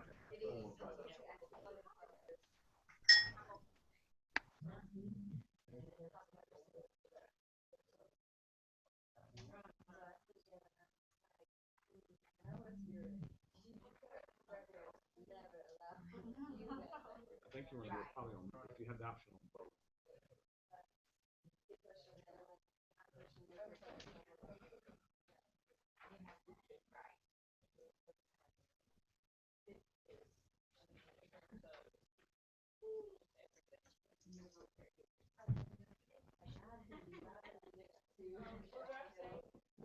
Nice meeting you. And she said you're from South Central. Yeah, we're good.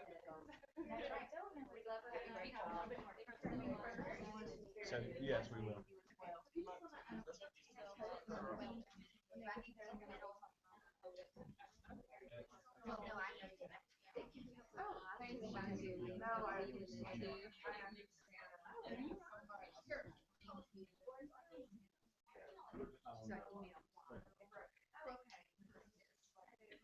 Willingness to share.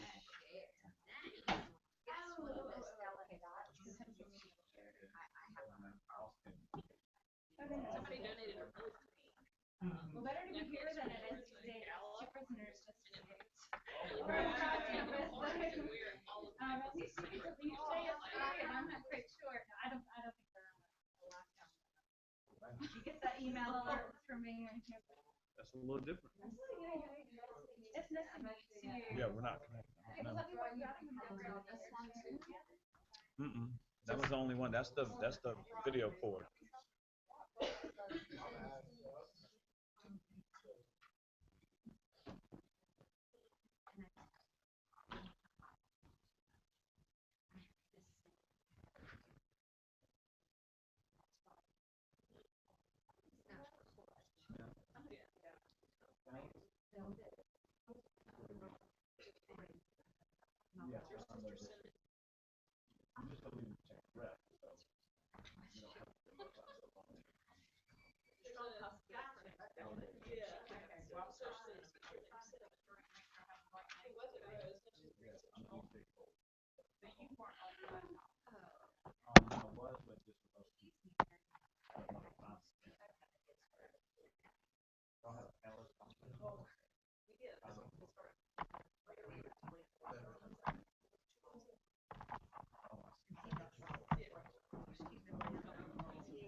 Yeah, I can't get it to go. I wasn't sure Good morning. who was who. DJ Cole. Hi, Edith. Nice How are to you? meet you. Yes. And I'm It's nice to meet you.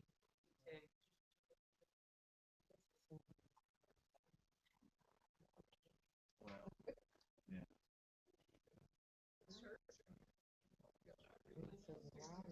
Well,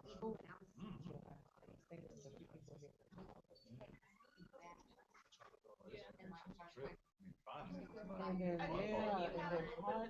Oh yeah, I was in the north end and I was like, where's east? You know, like, okay, to the left. I said, oh, okay. Well, that's for me.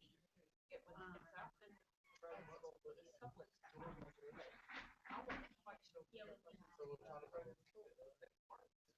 oh yeah, that's true. We're about 4 blocks over. Well, I didn't help. Is Ron here? Ron, have you? Well, finally, girl said this month. Yeah. It's not gonna be. There you go. She said, you might get a ticket. She was in his car. I think so. Oh my But that's where they goodness. go.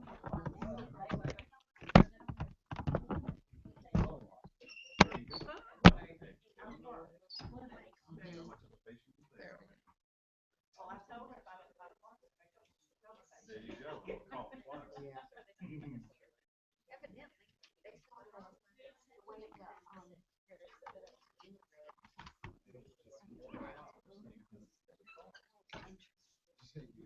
That's our IT director for the next. He's in Asheville today.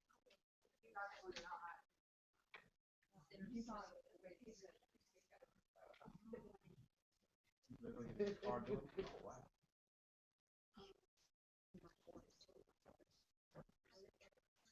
You know, we had an event yesterday, a live webcasting, and it went off seamlessly. So we're gonna. My part.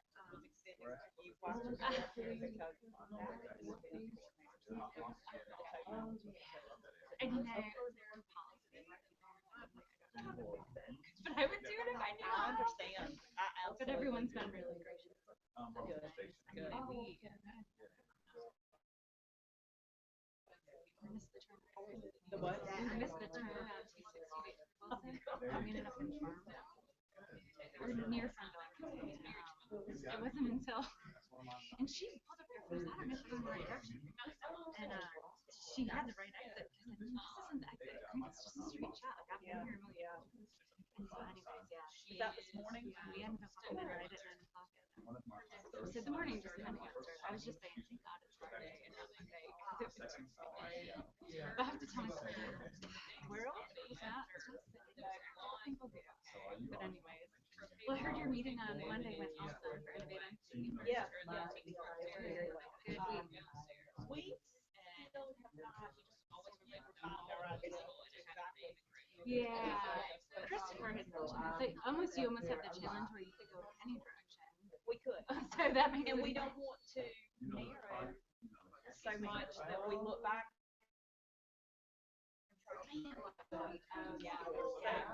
I just saw an email come through that we set our next meeting, not this week, but next week. And I think that meeting will be fully dedicated to brainstorming and truly trying to come up with consensus on where we're going to go. Have you found Christopher's been helpful in helping you get there? Well, he only was in that one meeting and he hit a couple of traffic accidents coming in, so he I mean, we understand. It's life. It is life. And we probably didn't get quite as far as I had hoped we would get in that first meeting, but we made progress. And there's been a lot of conversations since that meeting. Okay. So there's some that were sitting at the table that was their first meeting. And so they have now a much better understanding of what we have to accomplish pretty quickly. So now there's been a lot of external conversations going on. I mean, I've probably been in 10 meetings since Monday to accomplish pretty quickly. So now there's been a lot of external conversations going on. I mean, I've probably been in 10 meetings since Monday where there was some sort of mention of that conversation. So we'll get there. Yeah, yeah. And I mean, you know, everyone's at a different place too. I guess, but we had a lot of discussion about, especially Asheville, are ahead of us on the narrowing down part. So we have to do a little bit of running to catch up. But we'll get there. You know, who knows what Christopher's feeding to build that competitive edge. I'm sure Asheville and Wilmington feel like they're, you know, because you have this, I'm sure this vision of where it's supposed to go. And I think everyone's just as best they can, but I know everyone's going to feel good when they just feel like they. And you know, he mentioned in our partners meeting that it really won't be until December or January that stride goes. Yeah, it's just still I would believe that. Probably after that December meeting, it will. And I'm going to be in China for pretty much the month of December, so I will not be at the December. And you know, that was the China trip was planned well before this was, but I really hate it. Well, we're hiring an outside company to videotape this. It won't be live stream, but we'll have all the segments. Not the conversation. But you'll have. But at least the key. Yeah, because we're still trying to figure it out. But it's so hard when you think about just having a day. We're gonna try to to get everyone out earlier and trying to figure out like which gets to take priority because everyone is calling this going, I want to share this, I want to share this, this is such great stuff. Yeah, just like Christopher is being real protective and we can't throw resources at that. Can't just throw stuff at them, we have to, and so we have our core pieces and we're trying to figure out in turn out the best way to make you all still aware of all the other resources without having you feel overwhelmed. So it's almost like we're developing a mini profession. So, and that's the best way to do it. And as you're doing your plan,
we have a lot of staff that has helped put all this together. Alicia Page has been amazing. Emma, Kendall, there's other folks that are not even here in the room. So just if you see one of them and it has their name, just make sure you say thank you. If you all want to take tweets or pictures or Instagram or follow us, Emma is the social media queen over there, and she's asked me to say that. So we have a next hour with you all on this panel, and I'm so excited because I have a son who's a sophomore in high school, and I'm learning more about how he behaves today than probably my first 15 and a half, 16 years with him. But so I'm going to take advantage of some of the resources we have. The point of this panel is really to learn from people who are working with youth on the ground. So we had conversation kind of getting everyone up to speed about engagement, sort of where North Carolina is, some resources, why IEI began this convening. But these are the folks that have been doing it year after year. So we want to have them tell you what they've learned, the barriers they faced associated with engaging youth, and some of the success stories so that you can get some information from who've actually done it. So what I'm going to do is I'm going to introduce all five of them. We have more people at the site and more panelists for the same amount of time that we're in Asheville. So we're going to try to get through in 5 minutes and give you 15 minutes time to ask questions. And then during lunch, you're welcome to have an hour and one individually else. Yes, something couldn't get asked during this time. I'm excited to welcome here, Casey Rios. She is a youth network member of Made in Durham, and she also is a full-time student. When I kind of read her bio, I don't know how she does 24 hours. She's a full-time student attending NC Central University, pursuing a degree in technology. She's a full-time employee of something called Student University, and Student U works with Durham Public School students from 6th to the 12th grade to kind of get them college ready. So she also is a youth network member for Made in Durham, which is an education to career partnership focusing on making sure Durham students get a post-secondary credential. And we heard earlier how important that is to their involvement in city engagement. So she is probably our youngest panelist, so I had her start first. And she's going to talk a little bit about the barriers that she's noticed in her time with these two organizations. And I also asked her to talk about social media because that's something that a lot of this generation of 16 to 24-year-olds use. And so being a member of that cohort, how does she think about that and engaging with youth? Then I have Reggie McCrimmon. He is the director of Member Services and External Affairs for the Congressional Black Caucus of the 114th Congress. So that's an impressive title for someone. And he is a native of Fayetteville, North Carolina. He's had a lot of congressional experience. He was a former special assistant to Representative J.K. Butterfield. He's also a former student body president at North Carolina Central University. So this is sort of Chris Jones's Mr. Politico in action here too. And he's going to talk about how youth are engaging in new ways. How do we track that? We talked a lot about the fact that the measurement that we have today is really not getting us the kind of data that we want, that Felicia spoke about. So what is it that we can track, and how should we do that? Then I have Adil Ortiz Hill, who's a team lead. I hope I pronounced that right. Adil Ortiz Hill, all long E's. All right, Eric, I have completely screwed up. So I would shake your hand and not do it limply. But I seriously did not pronounce your name right. Okay, I thought I had practiced that. She works with Youth Empowered Solutions, and I don't know if you guys have ever heard of Youth Empowered Solutions.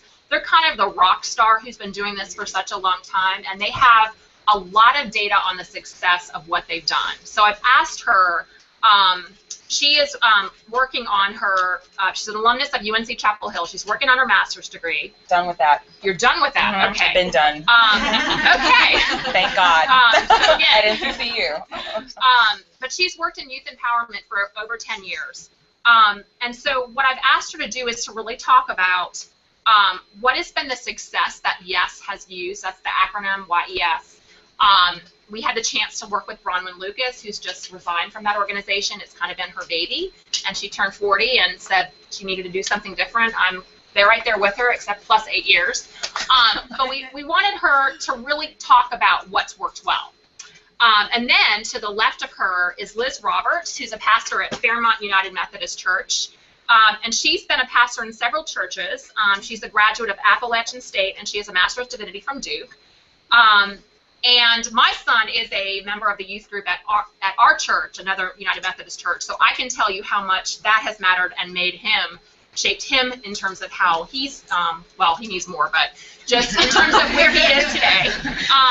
And so we haven't really thought about the church here, but I want to focus on that because I think that that's a really important part of some people's engagement with youth. And so we asked Liz to talk about what her biggest hurdle is, kind of working in the spiritual side, the church side. And last but certainly not least is Ashton May Smith, and she's the Community and Employee Engagement Project Manager for Citrix. And I don't know if you all know Citrix. Citrix is a huge tech company downtown, and if you ever go to RDU, you will see their signs everywhere. So they are about as much engaged from downtown all the way to the airport. She was engaged in wanting to run for the city council this year, so she's really done a good job of trying personally herself to get engaged. She's a board member of a million different organizations that I'm not going to give you the names of, but I wanted to have her focus on the business perspective because we have people like Marty Clayton from Duke Energy and other people from IBM, and I want them to feel like they understand that the business community really does have a role here. So with that introduction, I'm going to turn it over to Casey, and then we'll take some questions in a little bit. Thank you all for having me here today. As Diane said, my name is Casey Barrios. I am a current junior at North Carolina Central University pursuing a degree in psychology. In addition to being a full-time student, I also serve as the executive assistant to the executive director of Student U, which is a college access organization that creates a pipeline of services to support students through middle school, high school, and now through college as well. And they provide direct services inside and outside of schools all year long. For Made in Durham, Diane told you a little bit about what that's about. And I'm excited to be here today to talk to you all about youth engagement because I believe that this conversation is truly important because young people have the willingness to engage and have the capacity as well to engage in issues that not only affect themselves, but their communities and their families, and they should have and they deserve a seat at the table because as you all know, if you're not sitting at the tables, choices are going to be made for you and you're going to be on the menu. In my work with Student U, although I do work on the business administration side of things, we try to incorporate our students at the core center of everything that we do. So every summer we have visitors to our summer academy and see our students in action. Normally what we do is that we have a staff member of our team lead these tours, but this year we decided to try something new. We decided to open up an internship positions for 3 of our students, and they served as our ambassador this summer, and they led the way in talking about our program because they are the ones experiencing it day to day. They're the ones that are a product of our organization, and no one can tell their story better than themselves. And a little background about that, I am a former and a current student of Student U, so I began as a student when I was a 6th grader in this organization, and I am still actively engaged, and I'm working as well in this organization because I am a strong supporter and an advocate, and I know that I'm a product of this organization, and I wouldn't be in the place that I am without the support that I have received from this organization. And not only did these individuals serving as ambassadors do an amazing job ensuring that our visitors receive the full experience of what it's like being a student here, but we decided to challenge them a bit more. So myself, along with our ambassadors, as well as 17 other students of our organization, decided to write a grant proposal. Who in the world will do that, right?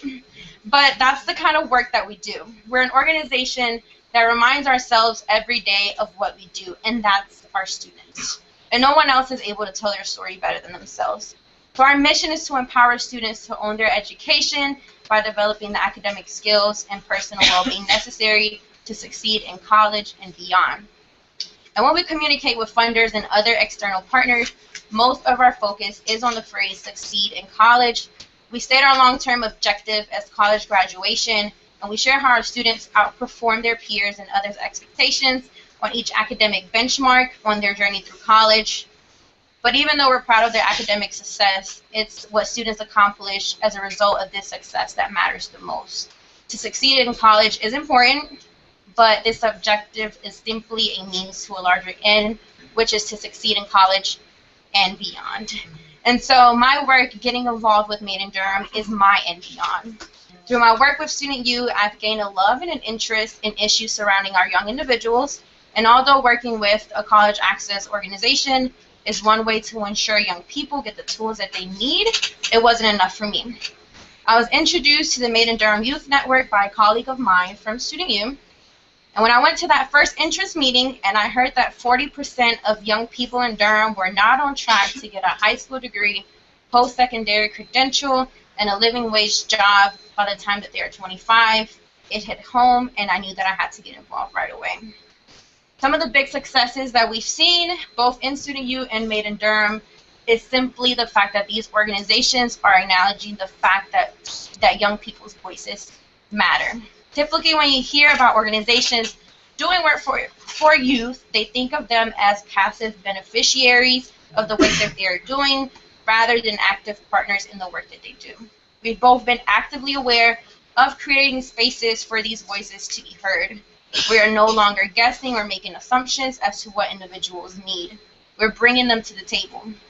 And what Made in Durham's goal is ultimately wants is to become an active model for others to be doing the work that they do, bringing these young people to the table. But also in the work that we are doing, we've come across some barriers, and some of those barriers are that youth want to be engaged, but certain voices are encouraged more than others and elevated, while others are discouraged, and usually it's those of the individuals that are disconnected and they're lost because they have been taught that they shouldn't speak up due to the fact that oftentimes what they have to say make those uncomfortable in a room. Then also, when young people are offered the opportunity to sit at the table, normally there's a clear communication barrier between youth and adults. Adults oftentimes struggle to hear and understand the thoughts and perspective of young people because youth oftentimes are not speaking in a way that adults deem as constructive or appropriate. And instead of meeting youth where they are at, questioning their own assumptions, and work to truly understand the perspective of young people, they're writing them off as uninformed, not experienced enough, or ill-prepared to engage in our community. And in order for us to truly impact the community this barrier has to be broken. And although we haven't figured out exactly how or what that looks like, as Made in Durham and the Youth Network are in their beginning stages, we are planning to be thoughtful about how we can potentially use social media tools like Twitter, Facebook, Instagram, Snapchat, all the stuff that I use and other young people use and are connecting through to engage them and bring them along to the table. I believe that advancing in new ways of technology paired with other ways of engaging young people as active beneficiaries, drivers of change, leaders of our community, create new and exciting opportunities for youth to be engaged and to actually make change.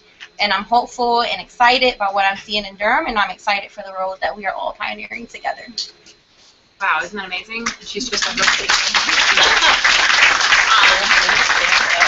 so we're going to have questions at the end, but let me go ahead and have Reggie talk about sort of how youth are engaging in new ways and how do you track that. Yep, sure.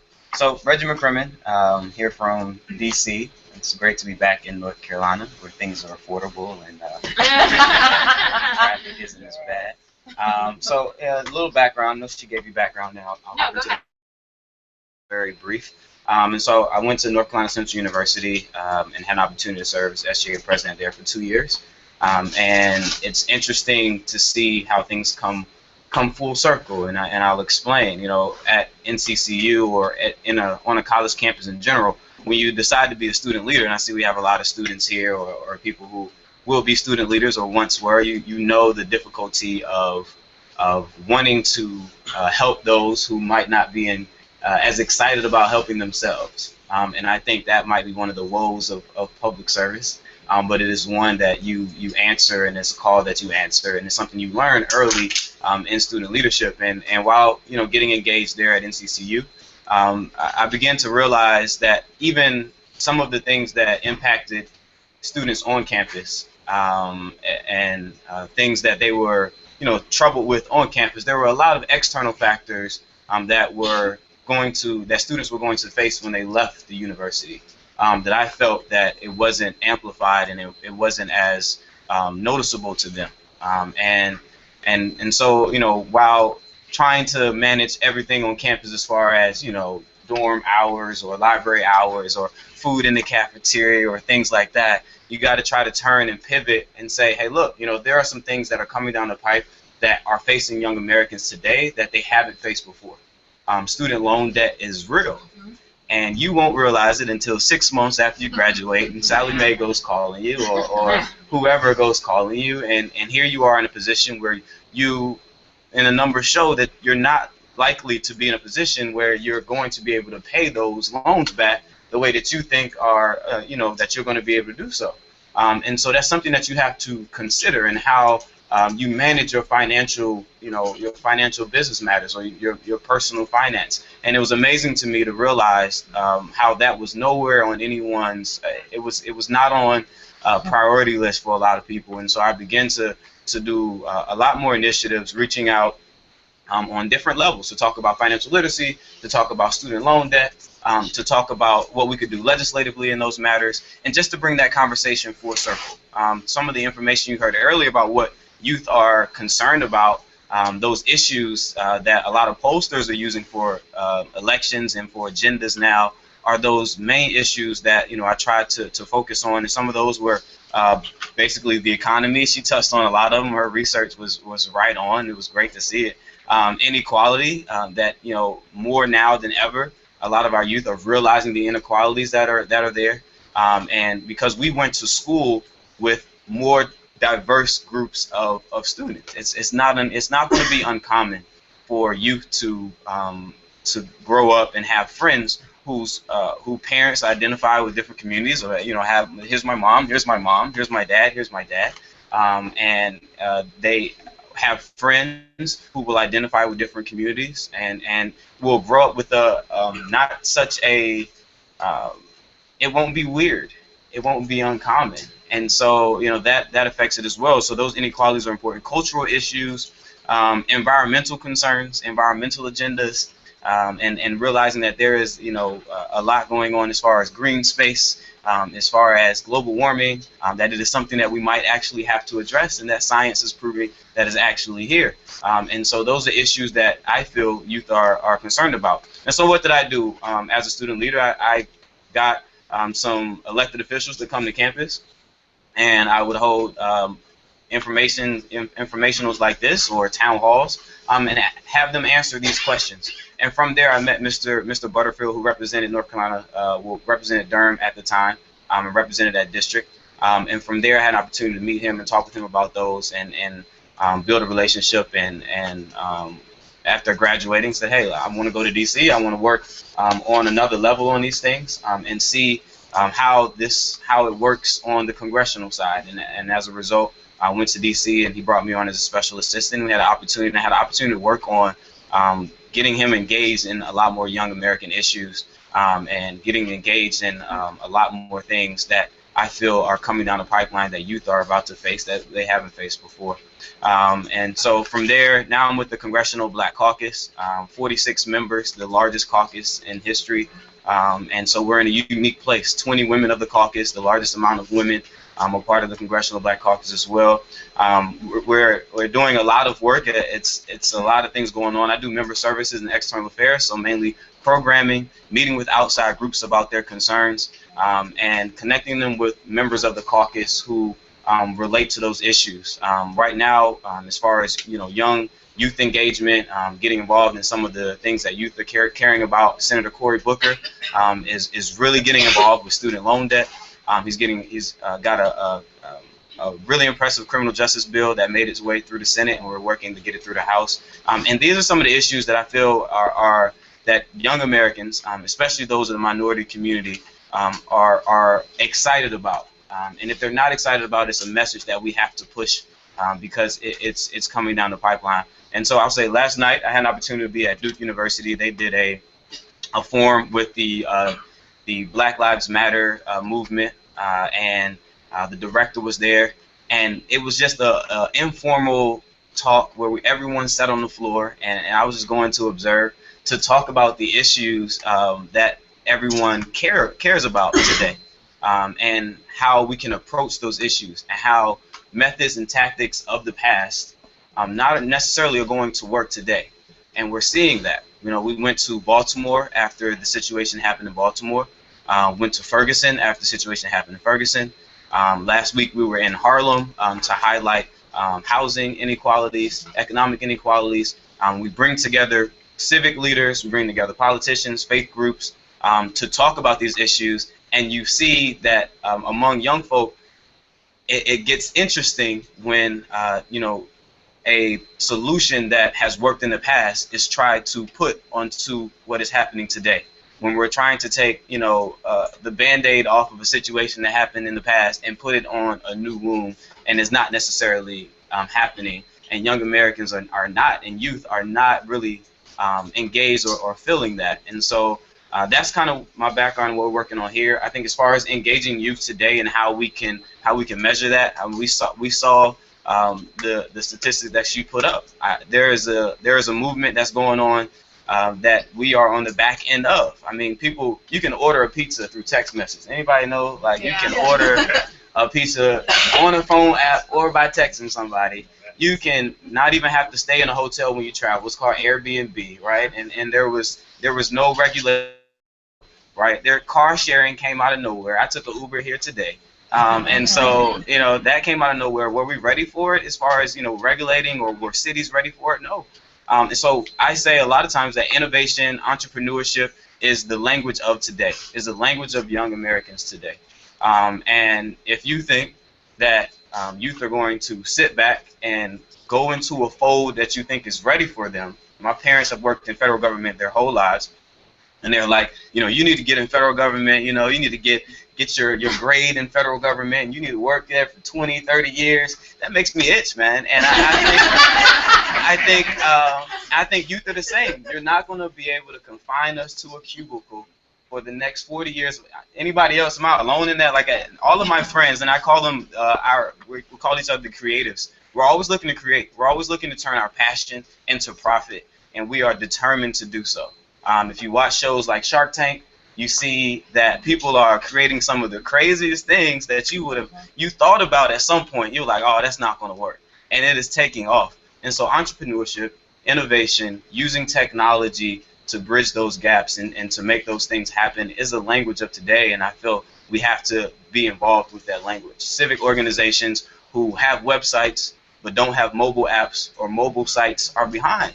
And if you're saying that you're reaching youth or you're trying to engage, but you're not engaging, or you don't have a director of social media, or you don't have a director of digital media or anything like that, you're behind. I mean, look at GoFundMe, where people are raising money overnight, and other people are still sending around PayPal links to link onto, asking for checks, where you can text now and send your information and send money. So the game is changing, and how we engage in that is important. And I would say the only way to do so is to make sure the right people are at the right table. The right people are on the bus in the right seats, moving in the right direction. And she mentioned it. If you're not at the table, then you're definitely on the menu. And youth are realizing that today. They're realizing that there are people who will show up, and we get this a lot, especially working with politicians. They say, y'all show up when everything is good and the dust has settled, the smoke has cleared, the police have put away their batons, and now it's time to do a press conference. And today, youth they're not feeling that. They want you to be engaged. They want you to be involved. They want you marching with them. They want you standing with them. And I think that's how I know we use technology and we use a lot of statistics and a lot of data to figure out how engaged youth are. But I think sometimes we have to come down from the high level view and to get right on the ground. And having an opportunity to transition a little bit fast from being on college campuses, marching with NAACP, asking William Barber to come to campus and let's march about this, asking members of Congress to come to campus, let's talk about this, come engage with students, to having town halls with students, to sitting in dorm rooms with students, and to going out into the community and talking with high schoolers, and doing community service, to then moving to a level where you're at the 1,000-foot level, where you're trying to draft and be a part of a legislative move to affect change on a broad level. It really shows the difference in how you have to, and how grassroots is more important, and even just as important today as it's ever been before. And you got to be on the ground talking and touching to get that legitimate, genuine feel of how to move engagement, or how to get more engagement. So that's amazing. And I think just listening to him, I didn't know Reggie a whole lot before we started. He chose his path. I mean, by being a leader on campus at NCCU, and then meeting someone who ended up hiring him into the congressional office, and then now staying there. And so I think that resonates, hopefully, with all of you guys, that once you find something that you want to do, it actually can lead you to a career that maybe you didn't think about, or maybe you didn't plan. And I think that that's exactly the idea, that my generation wants to do it a certain way and plan it for you in the same place and the same path. We're witnessing that there is success by finding your own path in the way forward. Okay, now we're going to hear about Yes, and so go ahead. Sure. I just want to say, as far as the staying in one place for a really long time, I never thought I'd stay at one organization for 10 years. So you're the opposite of this. So I'm the opposite, but because the organization is always evolving and morphing and transforming, and so I have grown up with it as it has grown with me.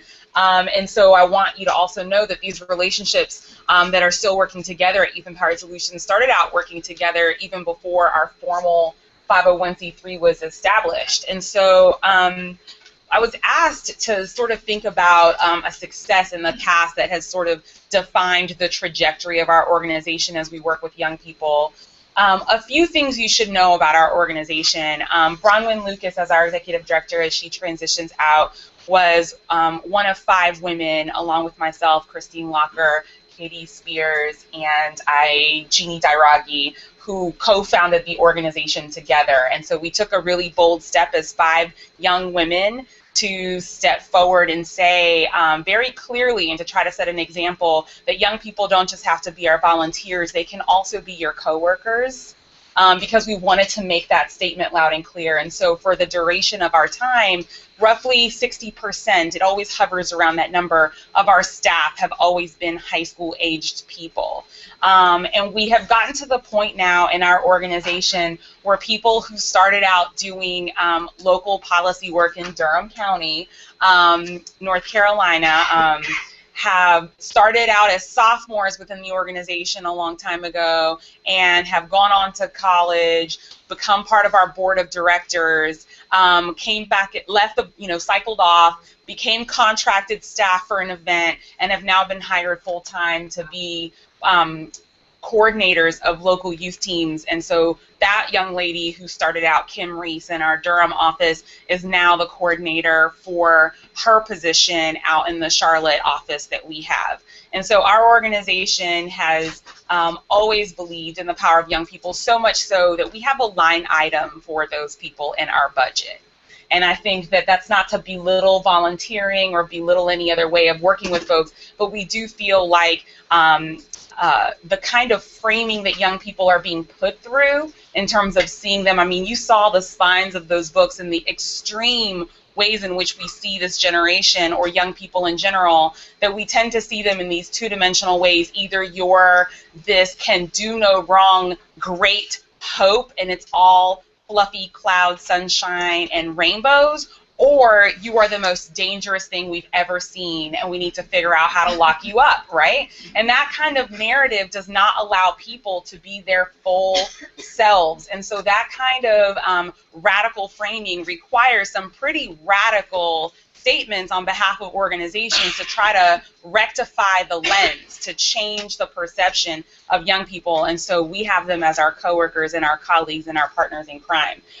So a success in our past that has shaped the trajectory of our organization, prior to the starting of YES, when we were working together on the ground, many of the people involved in that work, I won't bore you with the history lesson, but many of the people involved with that work convinced a little-known thing called the Health and Wellness Trust Fund to create grants that required you to have youth teams on the ground. And that was important because it systemically across the state required that anyone who received those grants to do local work would have to hire or would have to work with, in partnership, young people on the ground for their local tobacco prevention efforts. And a lot of people often think that working with young people, as someone said before, is a very benevolent thing to do. Oh, it's so good for you that I am working with you, that I am giving you the pleasure of my company, right? And so what we realized in that work is that there's actually some real good things that happen when you partner with the people that your policies are going to impact.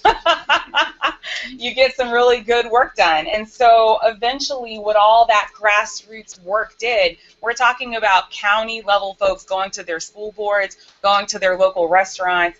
And so our organization was the premier trainer and technical assistance provider for all those youth teams. So our youth committed as staff people to travel all over the state of North Carolina to grow the movement from the ground up, our future public health practitioners, right?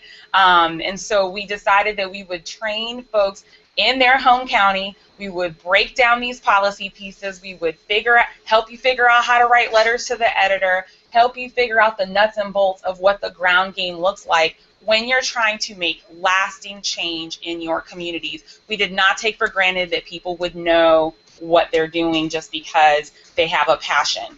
That's for adults and for youth alike. We had trainings for adults to know how to work with young people, because just because you've been a young person doesn't necessarily mean that you know how to work with, I was a baby, but you do not want me to be your daycare provider. Okay? So this eventually led to the passing of legislation. 111 school districts roughly went on their own before the state legislature finally said, fine, we will pass 100% tobacco-free schools, and eventually also they went on to pass smoke-free bars and restaurants. That's important because obviously young people were being impacted by the fact that contractors, visitors to their school, and sometimes teachers were still using tobacco on the grounds where they were supposed to be receiving their education. As far as the restaurants go, we felt like that was important for youth, because think about our restaurant industry and who ends up being its workforce. There's a lot of youth and young adults who were having to sacrifice their health so that they could make money. And we just didn't feel like that was appropriate. As a result of those policies passing, 40% youth are 40% less likely to smoke in North Carolina today because of our tobacco-free school policy.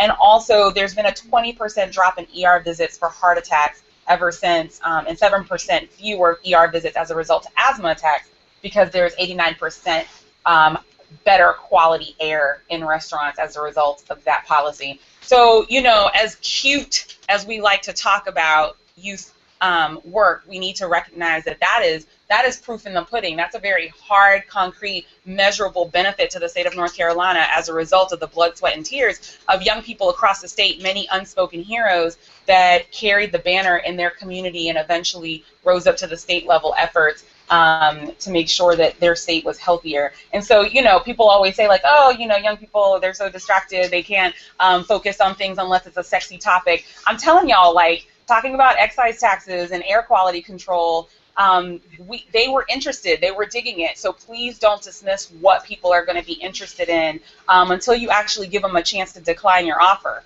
Make the ask. A lot of research from the Rural Center says that young people aren't even being asked to be participants in their communities in the way that we'd like to see them. I want to make sure we still have time. Yes. Liz and I'm going to shoot down and say that we used to measure success in very specific ways that I think modeled the positive youth development movement. And I'm not knocking any of the movements, I'm just, for a matter of definition, positive youth development, youth involvement, youth engagement, youth empowerment, these are different things. These are different things, and they need to be measured differently. Our mission led us to how eventually we should measure ourselves. We used to measure ourselves like a PYD movement, which is how many people came to the trainings, did they learn something, and they could say yes or no, right? And now, instead of that, we say, well, what did you do when you got back home? So we follow up with people and say, what did you do when you got back home? And because of what you did, what has changed in your community? So that we can directly track what it is that you're impacting in your local community. And so our mission tells us what the answers are. And that's really important to right. funders. And right. I will yes. And so our mission is to empower youth in partnership with adults to create community change. So we measure the community change. And one more point, I just want to say that we had Bronwyn Lucas at the North Carolina Association of County Commissioners at a session, and she was basically had all these old white men just kind of run to her after her session saying, how can we do this in our community? How can we do this in our community? And so there is this urgency felt by counties that maybe haven't done this, and they're wanting models. So, so I just want to plug that. Okay, yes, Liz, can you talk us a little bit about the sort of faith aspect of this? Certainly. So I am here in Raleigh as the pastor of Fairmont United Methodist Church, which is almost a stone's throw from NC State's campus. It's right there. And so it's a fun place to be and a fun place. And yet there's not a lot of young people in our church. And I think if any of you are involved in churches, you can see that trend has been happening in a lot of places for a lot of different reasons. I have worked with youth from the time I was in college on up through when I was in divinity school. I worked at UNC Chapel Hill, which was interesting because I was at Duke. Good basketball years for us, so it didn't matter. And then and I worked specifically with college students through the Wesley Foundation, which is the United Methodist student organization there. And then I was an associate pastor where my role was specifically to work with youth down in Brunswick County for 6 years. And then I grew up, right, and I became the grown-up pastor of a church in North Raleigh for the past 7 years, and I've just recently been relocated to Fairmont. And so what was interesting to me was when that switch happens of the grow-up moment, when you become the senior pastor of the church, which is funny because I don't have other pastors, so I'm just the pastor of the church. All of a sudden there's an assumption you're not going to work with youth anymore.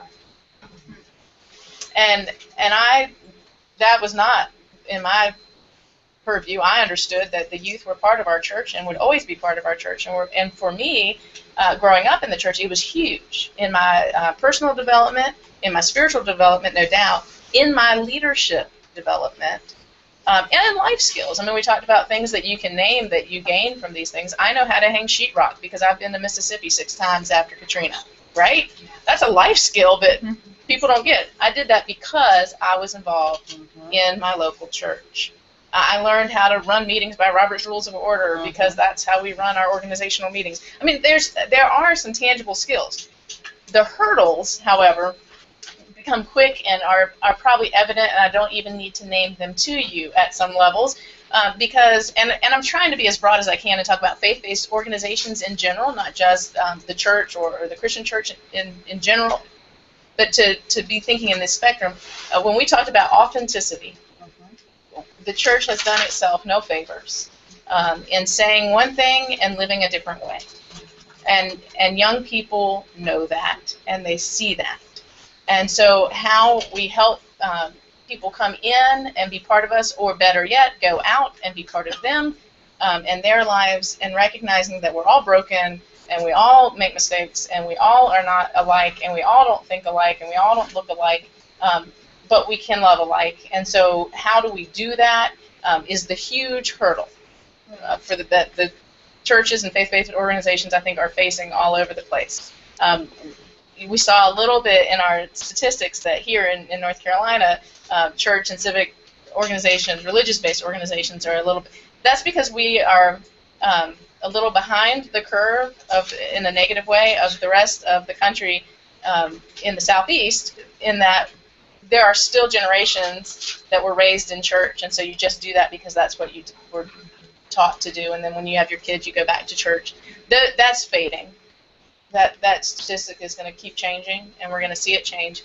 And so I think we really want to help people understand that spiritual development is humongous. Now, for me, I think that happens in a local church, particularly a church that follows Jesus Christ, or else I wouldn't be doing what I do, right? But I think if you look at any of our leaders from the time they were young people, somehow they have been spiritually developed.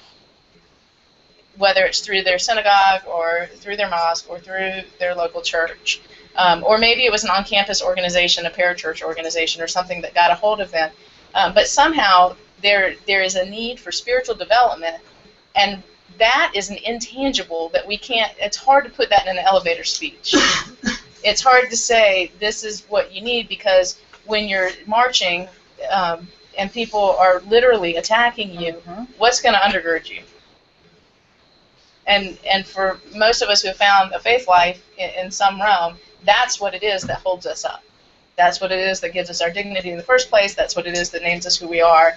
And so when we talked about kind of the wholeness of who we are and where we want to see our young people heading to in terms of their involvement now and in their involvement in the future, we need to look at the whole person. And so the hurdles really come in the fact that ancient practices, speaking of things that are not sexy, that it's hard. It is hard to help people understand that just prayer and meditation and silence and things that we don't value in our culture are the things that actually form us in ways that will allow us to continue to become and be the people we're meant to be. And so when we talk about hurdles, it's those kind of undergirding things. And then we also have the basic things, the communication. Once we have young people that are, some are born into church, thank goodness, and some are brought there kicking and screaming, and some want to be there, which is fabulous. And the leaders, the adult leaders, who think they are advocates for young people, I have sat through one too many youth meetings when all the adults, and it's all adults in the room, look at each other and say, what do youth want? And so typically my answer would be, why don't we get some youth in here and ask them? Let's let them be part of the leadership team, because then that's how they learn to lead yet again. That's how they're at the table. They're having the conversations.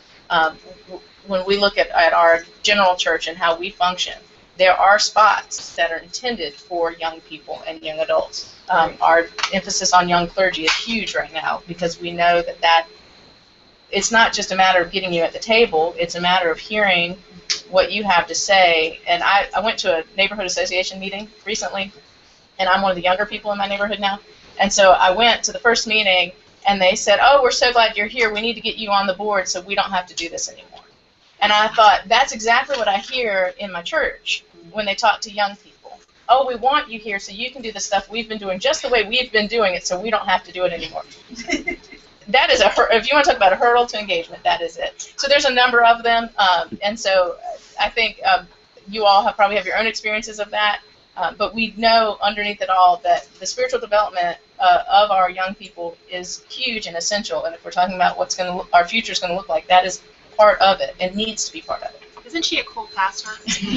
Those two phrases are not typically brought together. So, last but not least, Ashton Smith is going to talk about Citrix and the business perspective. And I think it's one we've kind of not touched on today, and it's one that's extremely important. So, for those of you who are in business here, don't worry, we did not forget you. Okay. Thank you. So yeah, I'm down at Citrix. I do our community relations, and I focus on our employee engagement. And Citrix is a global software company, if you're unfamiliar with it, and we have about 750 employees now in our Raleigh office, not too far away. And one of the things that makes Citrix, that sets a framework, the job that I get to do, is that Citrix gives each employee 16 paid hours of volunteer time every year. And will match employee donations individually up to $1,000 a year. And so a little bit of my role is in putting together some of those volunteer opportunities, but a larger portion of my role is in empowering our employees to find the ways to get rooted in their communities. And the other piece of it is how we serve as a resource to our community. If you haven't had a chance to see it, we have an amazing, wonderful space in the heart of downtown. And how do we use our space as a resource? How do we use our talent as a resource? How do we use all of the things that we have available to us to serve our community? So what we see on the employee side of it is a lot of what we've talked about today. We tend to skew a little bit younger in our employee numbers, and so we have a lot of people who are beginning to think about getting involved, but much like we've heard today, they don't know how. They don't know where to go or what to do, and they're no longer satisfied with spending 3 hours one day with an organization and that being the extent of the relationship. So what my objective is to do is to start finding ways to plug them in when there are seats at a table with a nonprofit or with different civic groups. And what we run into, so unfortunately so frequently, is as we've heard today, there aren't many seats at the tables yet. And people are just beginning to understand that a young person is not likely going to bring a financial contribution to your board. It's just not going to happen. But they're going to, not today, maybe in the future, but they're going to bring ideas and energy and a perspective that's valuably, it's really, really important and missing from a lot of what we have now. And so trying to work with organizations to form greater partnerships as a corporation. So as a corporation, I'm not just writing you a check, I'm also giving you some talent to support your organization. And I'm finding ways to support you with a technology effort as well. And so I think that's a shift that we're seeing more and more in corporations, particularly locally.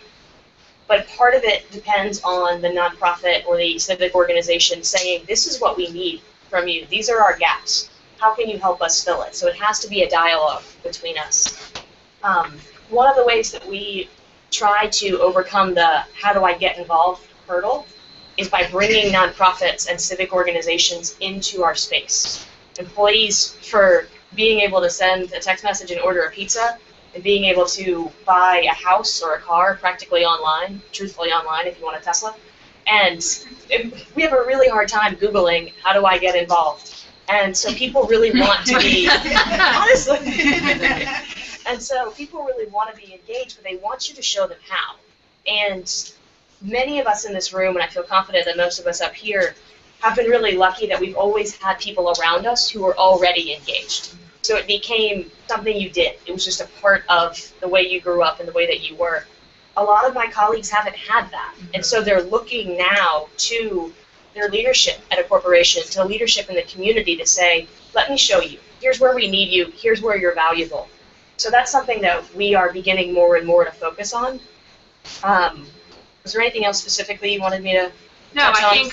I think it's good. I know we need to start the wrap up, and I hate to do this, but because we have more panelists and only an hour, I don't have time to have all of you guys ask questions. But what I would ask you to do is to tweet your questions to #YouthEngageNC, and we will make sure to get back to you. But I think what's interesting is, especially around the holiday time, people are all about volunteering, and then once the January 1 hits, it goes away. And I think that you see that in a lot of spiking sort of toward the end of the year. But I think just being able to ask, how do I start? Because I think there's some sort of overwhelming vulnerability when you have to ask that question. And so if you're not around people who do the volunteering and you want to do more, and maybe you don't have consistent time that you can give it every week, but you want to see impact, that's a huge need that's really being hardly touched on. So I hope you understand that the business aspect is really important, both for the nonprofit community, getting people engaged from the business to those organizations that have the potential to actually tap them into, but also being able to meet them where they don't know where to start. So I hope you guys have gotten a lot out of this panel. I know I have, and I'm part of the problem in a lot of ways. I'm learning, but we have learned from Casey about having youth at the table. We've heard that over and over. We've talked about from Reggie how we've been able to see how he could chart his own path despite people pushing him to sort of a career that they themselves had, and also addressing issues like financial literacy that he saw. We've had Adil talk about how she's measured success in an organization that has a long track record and the importance of that, especially for getting grants and being able to sustain efforts. We've had Liz, who's taken over as a pastor in a local church, and how she's facing issues about that, some of the same issues and challenges in a church. And then we've lastly heard from Ashton about the business side and sort of how to get folks that she works with every day who are invested in the downtown Raleigh area. So it's a huge sort of marker for her organization to actually have done that in an old warehouse district area down there. But again, how do we do that and make it happen? So please help me thank our panelists.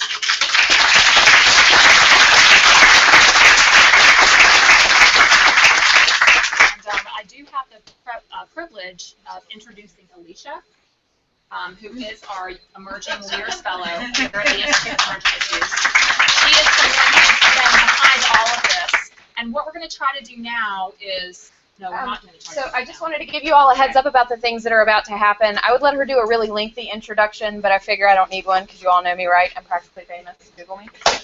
What's happening now is we're bouncing over to UNC Asheville, where they're going to recap some of the discussion that they've had today.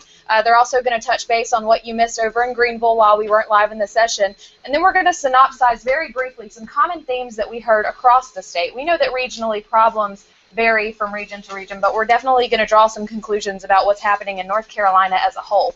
After that, I'm going to, hold your applause again, let you eat some lunch. But while you're eating that lunch, I'm going to give you a brief bit of instruction about some questions that are in your packet that we would love for you to answer at your convenience. So without further ado, we're going to transition over to Asheville now. Should we scoot out of these things? Yes. And if the panelists would like to sit down instead of being observed for the next I used council 5 years ago. We used Facebook almost exclusively to communicate. I could post documents there, we could post pictures. It was a great communication tool. Today, they will not use Facebook. So I'm curious if you have something that you are utilizing, that you utilize, to be able to communicate with teams that's not even work. I mean, I think you all want to do photos and documents that can look at someone who's you haven't done that. You might have a quick answer.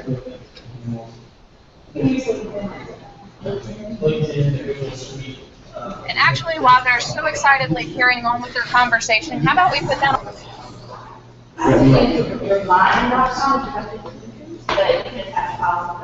What was that? Remind.com? Yeah, good. You have something? What? Is that what you want?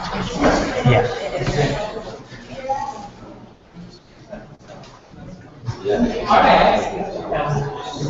So actually, sorry, if we could hold any more questions, they're waiting on us over at Raleigh. It looks like I'm on the camera up there. So we're going to go ahead and Chair. She's actually going to give us an update about the common themes that are happening across North Carolina. So we will turn it over to Chair.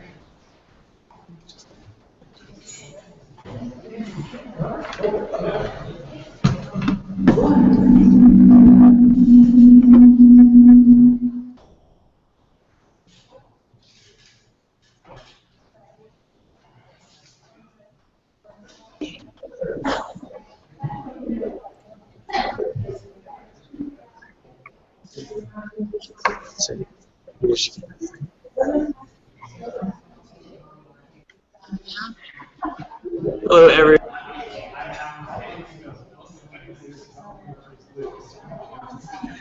Hi, everybody. I'm Alan Stanton, and I'm from the Institute for Emerging Histories, and we're here in Asheville. Cherish Trash, who is going to recap for us the common themes that are coming out of all these sessions across the state. Hello, my name is Cherish Thrash. I'm a sophomore at Raleigh College of Health and Science High School. I am reporting from the campus of Western Carolina in Asheville, North Carolina.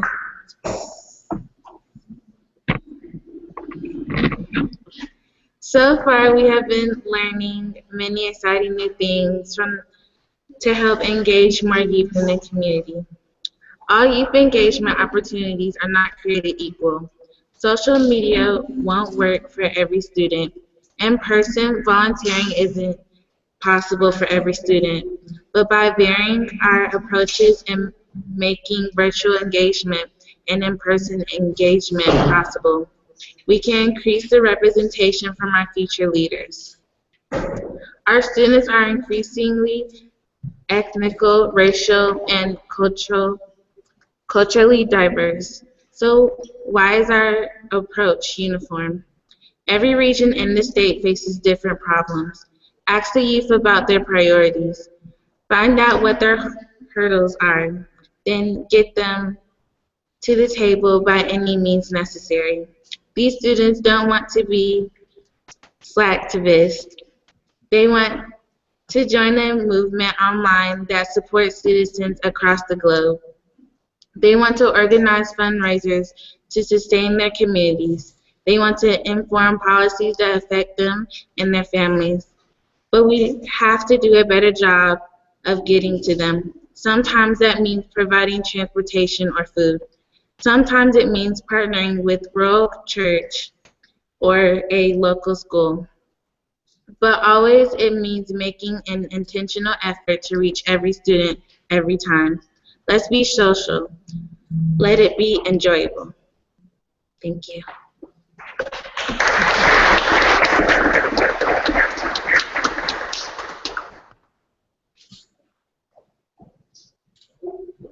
We are in today's class.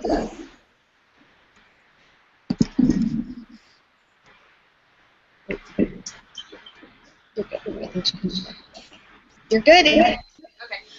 Good afternoon again, everyone. I just briefly recap for the Raleigh audience what's about to happen with lunch. Aren't you so excited for lunch? Show me your excited faces. Okay, well, I see yours, but theirs are tiny, so smile bigger. Okay, that's good enough. So thank you all for joining us in that panel discussion. It was really informative. I hope that you'll hop on Twitter during your lunch feed and read over some of the regionally tailored conversation that we saw at each of those sites. I want to take an opportunity to do something that we didn't do earlier this morning. We've made mention of the importance of getting our students connected to their local leaders to ensure that they feel like they really have some kind of an impact on their local and state policy. So regardless of what site you're at, if you happen to be an elected official or if you're someone who currently works to get youth connected to their elected officials, I'd like you to stand up. I know off the top of my head that we have Senator Van Dyne over in Asheville, and we have another person that is here in Raleigh, and I hope you'll forgive me that, yes, I'm so sorry, sir. I do not have my script, but give us just a moment, tell us your name, tell us your district. I'm Greg Meyer. I'm a state representative for House District 50, which is served Orange and Durham counties. Before I was in the legislature, I spent 16 years doing work. I'm really happy to be So definitely a round of applause for our elected officials. Thank you again to our representatives and to everyone who's in this room, because whether you're a young person, a business leader, a civic activist, or just someone who decided to show up out of curiosity, you did a big thing today by showing up and demonstrating to youth that you're really interested in ensuring that their voices are heard across the state. I read a tweet earlier, yes, I've been paying attention to the feed, and someone said, we make a mistake by telling youth that they're the future.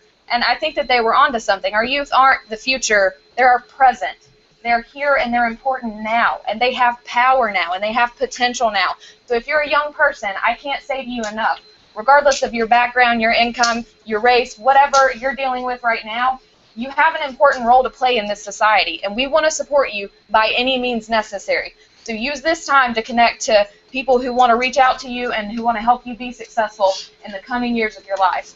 At this time, we're going to move over to lunch. We have box lunches for you over here, and we've got some diverse setups at each of the regions. But we want to make sure that whenever you go, you take your packet. We've got some questions in there where we're going to garner your feedback, and it's actually going to inform some of our actions in the coming months as we head toward our Emerging Issues Forum, where we'll host over 3,000 people from across the state.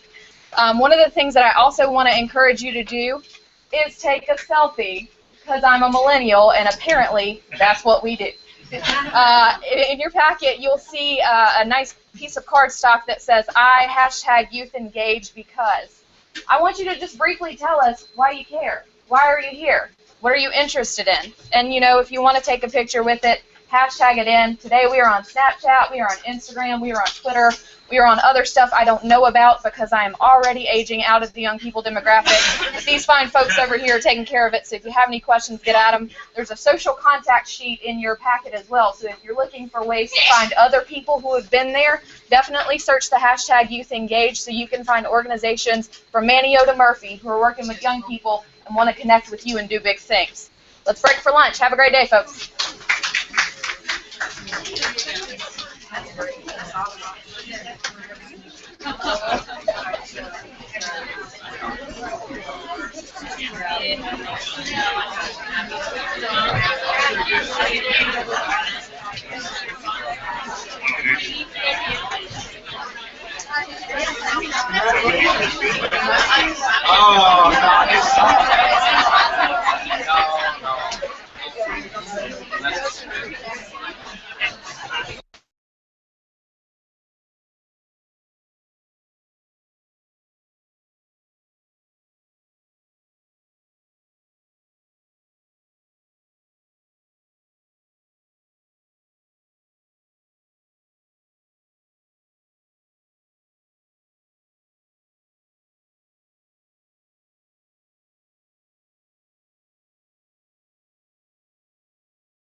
I use Facebook because I'm old.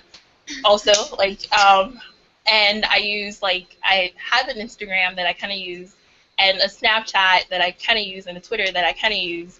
But I'm not very involved in social media. I have a younger sister who's a freshman in college, and she uses Tumblr. I don't know if you guys use that. That's another big one. Twitter and Instagram. So age groups are different. Yeah, I use Facebook. I have other social media that I don't really use them. I think that though we are on social media to communicate with each other, like that's why we do it. I am not on Facebook to like join groups that I'm not aware of. I don't know if I would ever do that. I do news. I mean, I get almost all my news from people sharing it, but I'm friends with a lot of people that, share news things. So, I mean, like I said, social media is a tool, but like realize why people use social media. Like I wouldn't want like hospice to Snapchat me, like I mean, I don't like I don't want Snapchat.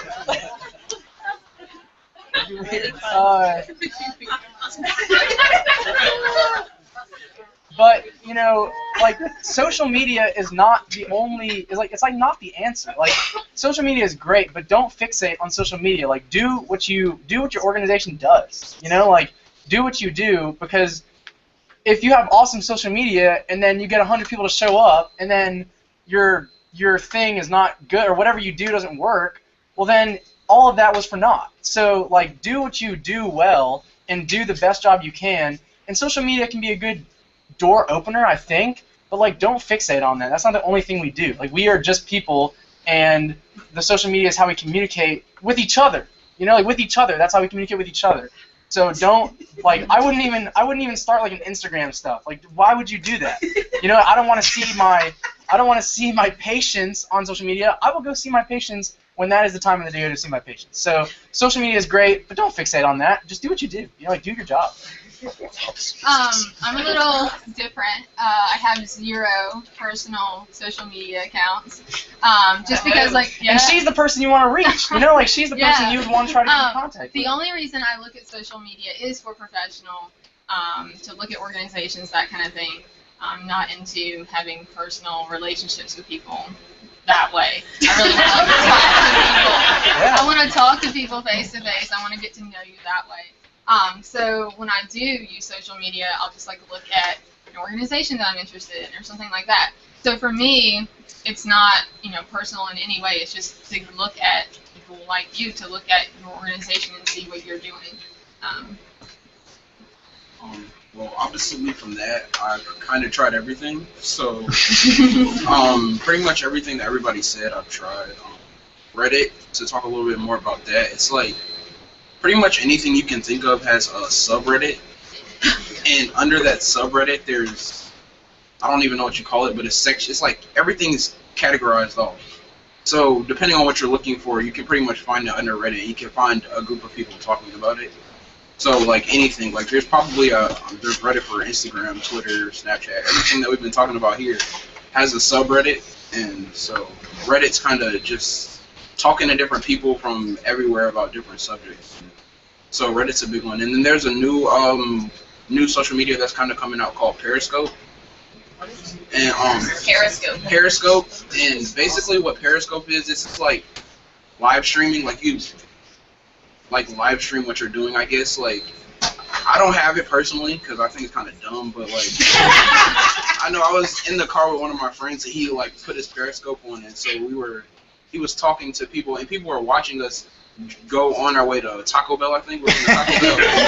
And he was talking to his phone like, yeah, guys, we're going to Taco Bell. Message us questions. And so that's something that, so. All right, so I hate to have to cut it down. Take more questions. Okay, over lunch, I was talking to Crystal from Activate Good, and the topic came up of ambassadorship and the title that comes with it. I know we were both Commons ambassadors. I know high schoolers, there's different ways you can be an ambassador, but that title itself, I think that's a good way to bridge students into leadership development roles, and it gives them passion for the organization they're an ambassador to. It's a good way for students to talk to other students just because the information is distilled that way. So what are your thoughts, especially from the high schoolers as well as some of the young college students? What does it mean to be an ambassador for something? Does that have an effect on you? Does that make you want to get involved? I mean, you're the face of that organization at your level, so what exactly, how do you feel about ambassadorships? Full disclosure, I don't have any experience as being an ambassador myself, but the ambassadors that I've known, being the face of organizations, has affected their leadership only for the positive. I mean, as long as they're doing it the way they're supposed to be doing it, then I would say that that puts you in a really good position to become a leader. I became a leader on campus through student government by kind of ascending through student government just by being a member and then being appointed to leadership positions. So it's similar in that regard, but you know, as far as ambassadorships are concerned, I'm just going to pass it along to the high schoolers and see what they have to say. Okay, well, I think when you say ambassador, like that, it's kind of, when you're an ambassador, you represent your whole organization, so that's a big responsibility to give someone. So I think it is a good idea to give people ambassadorships because then they get a sense of being loyal to the organization to make it look good, I guess. Because if you're an ambassador, then it's really important that you represent the organization that you're an ambassador for the way they want to be represented. So I think that, yeah, an ambassador, that kind of title is a good idea. Right, and I'm sorry to have to cut us off here. I do want to just give a huge round of applause for our young folks.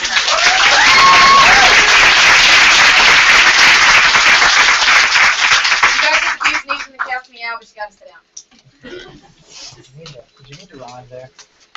Yeah, I don't know if you know that or not, but I'm actually a part-time poet. That's not true. Don't ask me to recite. So do we have our other sessions coming in now?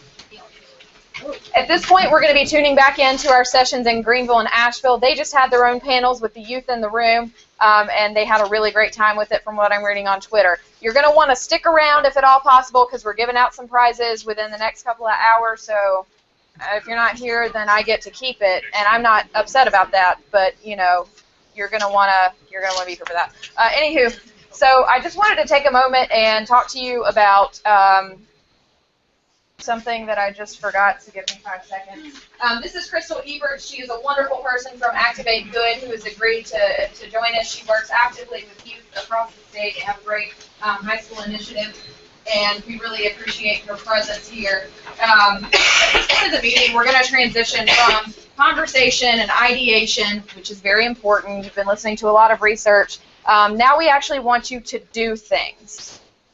And I know that can be stressful towards the end of the day, but hang in there with me. In your packets, you're going to find something titled Napkin Session, Idea Napkin, Your Idea Napkin.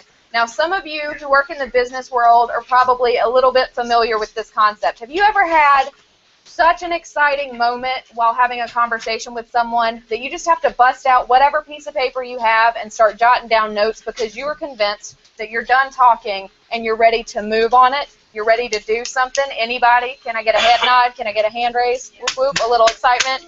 Yeah? Okay. All right. So I hope that you guys have been excited and entertained at least to some extent by the things that you've heard today. You happen to be surrounded by some of the most impressive youth engagement leaders, be they student leaders, business leaders, or nonprofit leaders, in this very room. And I'm sure that you guys have already got some ideas in your head about things that you could start doing better, things that you could start doing differently, but ways that you can engage youth in the Triangle area. Because that's really what this is all about. We wanted to give you some information and some research just to give you context and let you know we're really not providing the kind of opportunities that we need to our young folks. But it's not enough to just talk about it. We need to do something. So that's what the challenge is for you for the next 30 minutes or so. I want you guys to have the opportunity to grab the people that you want to work with, and I want you to come up with an idea, with a plan to engage youth in your area. Maybe that means encouraging a new virtual community where students find a support system. Maybe that means you plan a one-of-a-kind event where youth get to come in and volunteer using some of the feedback that you heard from these youth panels about what's cool and what's terrible.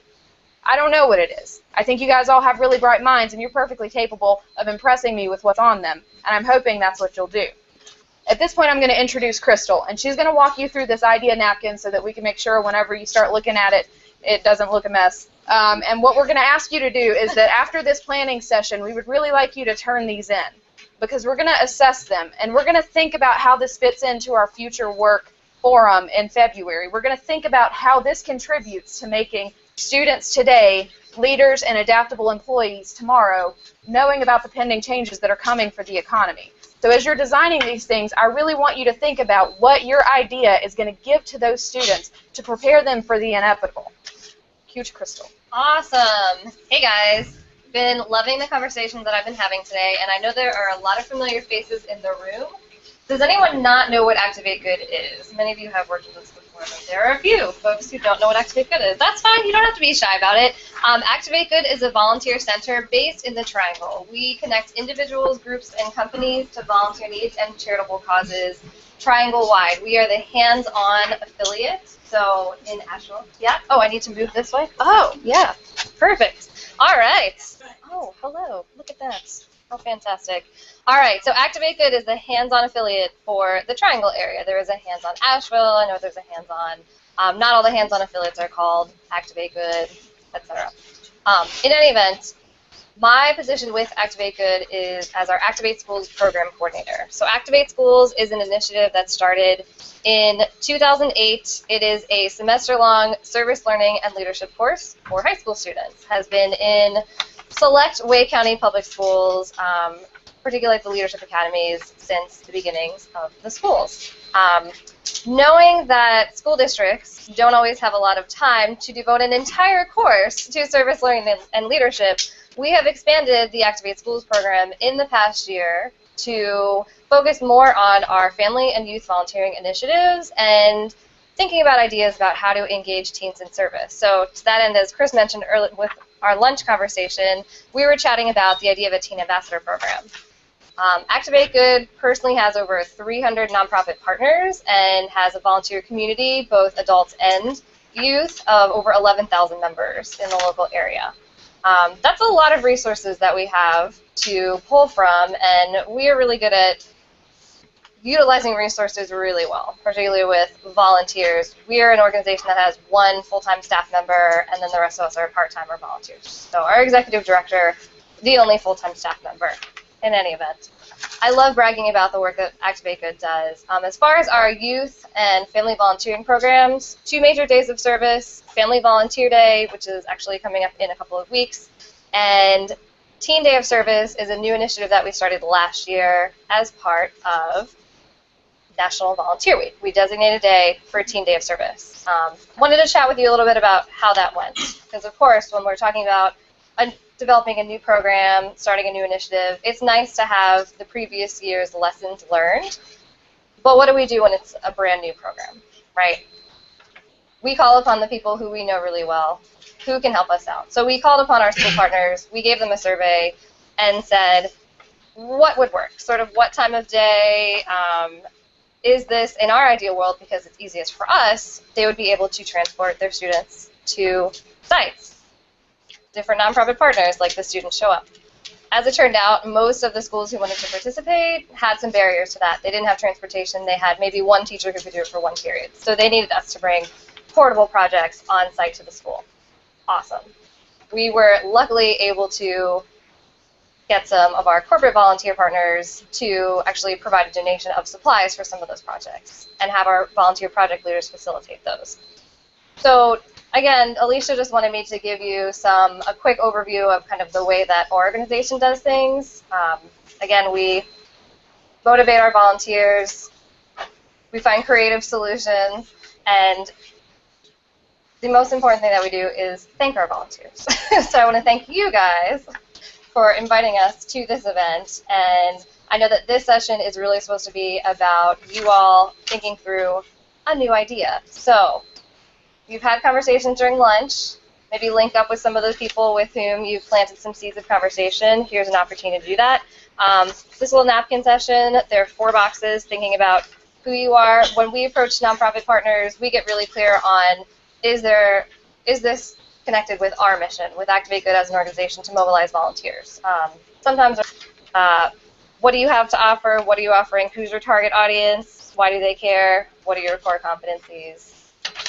Questions to get you started, not on mission. And again, thank you, Alicia and the rest of the IEI staff, for an opportunity to brag about Activate Good, and hopefully encourage some of you to come and chat with me before the end of the day.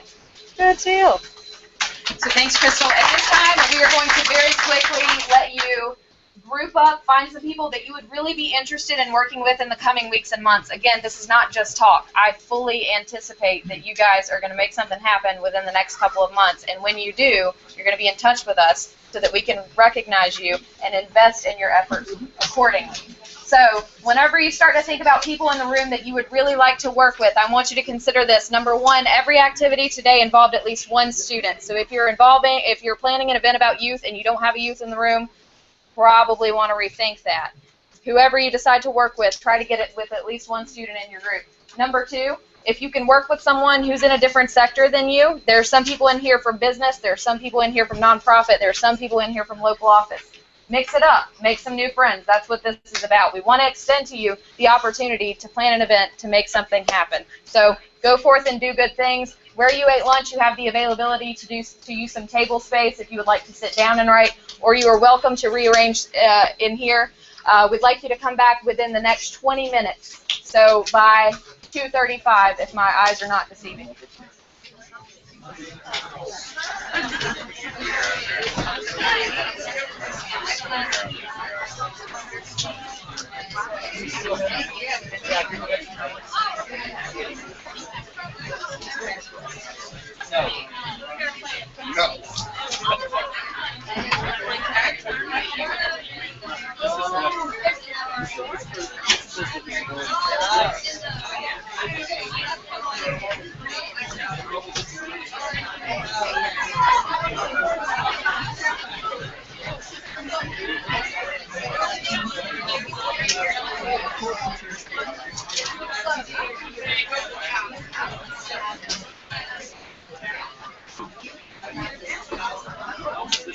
Well done. Congratulations.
Is it time to round people up?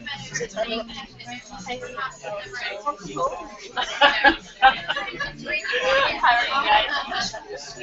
I gotta ask. No problem with that. Do you agree with me? No. I'm trying to know. I It's literally. I was trying so hard. I was just like, I know. You had on your patient but not patient face. Yeah. I do this thing whenever you're like. Oh God, no, I have a face. Oh no. You just tilt your head to the side. Oh God, no. You raise your eyebrows and you're like. Darn it. I don't really agree with that. I was trying really hard not to be like very like. Well, you didn't say. I tried to And I not think it was disagree really, with everyone. but I also think it was really important for people to understand that there are no answers that apply to everybody in an entire generation. I love the first time I was just bragging about state. It was like, oh, state. When he's on student government. That's what they do. They actually get paid. Yeah, I got like a theme. I was just like, wow, like, should I have brought a theme about Carolina? Like, You did bring a thing about Carolina. no, should I have brought like a Carolina? You missed the Carolina way conversation. Like they bring you in as a developer your freshman year. I know, I don't know, I missed it, but he was just like, one of the things he said was like, the increases in the like health, and I was thinking, Carolina, like, our pit is so crowded. I put headphones in, even if I don't have tickets, and I just look down and I walk. So, like, that increase in the rest of, I mean, it depends on the college campus you're on. That's another, I don't know, but. And, you know, it helps to have somebody who can, and I was surprised when you said that, somebody who can sit through the next one. So, you know, visiting a class or visiting a club, having somebody else who can show you, say, this is a really fabulous thing, and those sorts of toys that you don't get from home office. You're having that conversation about social media and how some organizations should be doing it, not necessarily that they can be, it's that they shouldn't have enough young people in their office to let young people Exactly. engage If other you're trying to engage young people, why would you not have it? Yeah. Alicia, what time are they sitting? They're coming back at 2:35. I was looking for, sorry. You're fine. Office? She must have gone back to her office. I'm just going to use her some 6 a.m. God bless her. Yeah. My right arm. Your left. Thank you.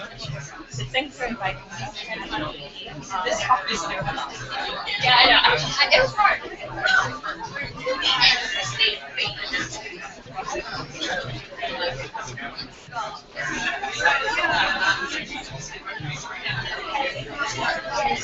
Yeah, no, I got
I'm going to take a nap before I start.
Whatever it is, and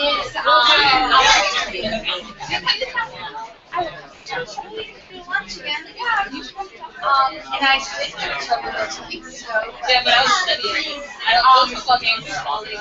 I know. We're going to. You're going tomorrow? Yes. Oh yeah. Oh, Friday. Friday. Your day. Okay, I'll be there tomorrow. We should be going. If we do, I'll text you. Okay. Maybe we'll do a thing where we go to Greensboro. Oh, and see Kayla. Yes. And get to Oh yeah, and I can meet her. Well, I'll let you guys know. Bye. Thank you so much, Manna. So what year? I'm a junior. Okay, awesome. So, have you done any internships, anything like that Yes, yet? so I'm through the Morehead Team. Okay. So, my career before my sophomore year, I did World Seas, which is a volunteering opportunity in developing visual activities. At Namibia, I was in literacy for 2.5 months. It was awesome. But it was interesting to do policy because it's a very nationalized education system. And so the interaction with the Department of Education is very interesting. But and then last summer I was in New York City with the network. Yes. So. It's kind of weird. It provides entrepreneurship classes to schools within New York City, and then in the summer it provides summer programs for students with like focus on certification. So I was at Generation Tech, which focused on incorporate coding internships. So I've worked a lot with the students, and not necessarily from the policy side as much, but working with the students, so the consequences of the relationship between the policy that's being used.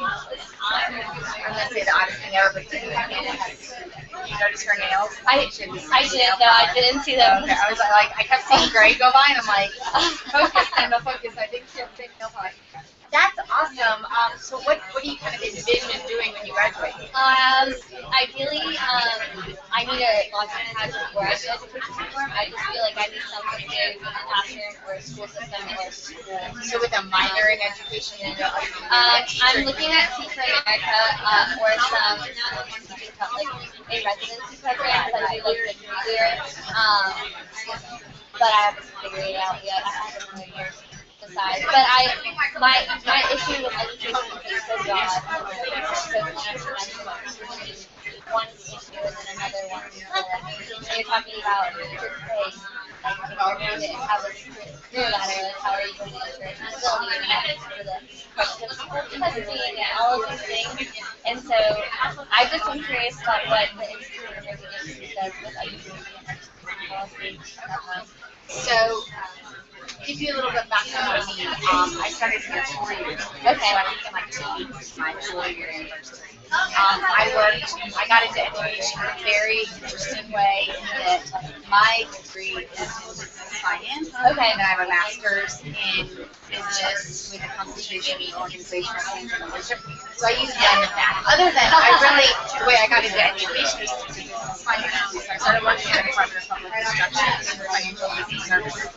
So when the General Assembly would be looking at, say, class teacher rates across the board, I was the person that they would call and say, what's the impact of that? How do you break down where are the teachers leaving the most? What are you all of the So I brought in finance and accounting piece of that. Got started from there. I was at forum, which is Richmond, so I was very happy. So I did policy research there for 6 years. And their focus is K-12. So when you're thinking about how to broad education, you got to understand whether it be accountability or testing or school choice or those types of things. But it's also pre-K through higher ed, and that's what exactly. So I focused specifically specifically on K-12. They're also very, at the time, there's the female part of them that were very Democratic leaning, so you didn't really look at very often or vouchers and things like that. And so then I came here, and I came here because they were having a change in leadership, and I thought, House University, IEI, the way it focuses on education environment, health, and fun, would get you to stop being so narrow focused on K-12, but how does all education impact those other areas too? And so what ours is, I came here a little like I thought I was exactly right there.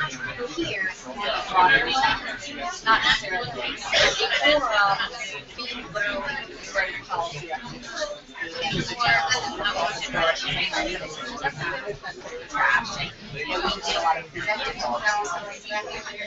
very different because non-profit, you're not funded, you get some all of your institutions that are working there. Higher ed are very much under we're getting last year, but it's a bunch of them out. So with that, you don't go to general assembly and there's policy. A lot of what we do more like today, it's the we have our committee, we don't have any public service, but what we're trying to do is take all the resources, all of the funds, and all the resources together. And stereotypes sounded true. In a way that it's not leaning one way or the other, which makes it really different than they just bring in the right people, places, and resources, but that kind of fill this. So it's interesting here. So I do pre-K to higher ed also, but I have a much greater love and much greater knowledge. It's probably one versus the other. Is I probably have the knowledge because I have the love, and I probably have the love because I have the knowledge. So it's a lot more challenging. I take my job in the way of I so like this summer with Hannah and the other teachers that I had, we were tasked with in 2013 our second floor ambassador. And my whole thing was I know students and I know teachers and I know principals that were asked to put in the summer. Students, teachers, and we got together. So I went to the library and I was like, Slides ready to go. okay, I said, you do reports all the time. How do you get these students? They started saying students and so right over 1,000 here, there were 200 students in 6 weeks. It's because there are people who like right next to it. But I'd love to check out. No, that would be fantastic. Do you, with your scholarship that you have, does it have certain requirements? Well, so unfortunately, I have to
Okay?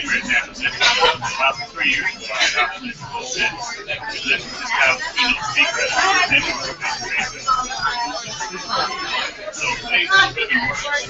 We identify and then we pull them into the program. And they have access to it. They underground on campus. On the footprint. They're sitting in classes, they're going to the library, they're going to the dean home. So now, anything that is disruptive, they're going to college, or some college,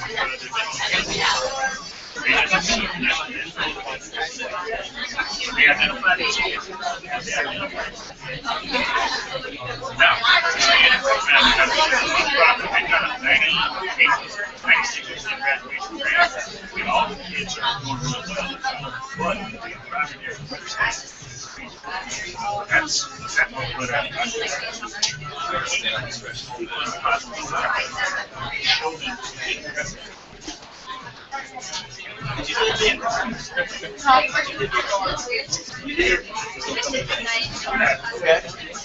Appreciate it. Got it.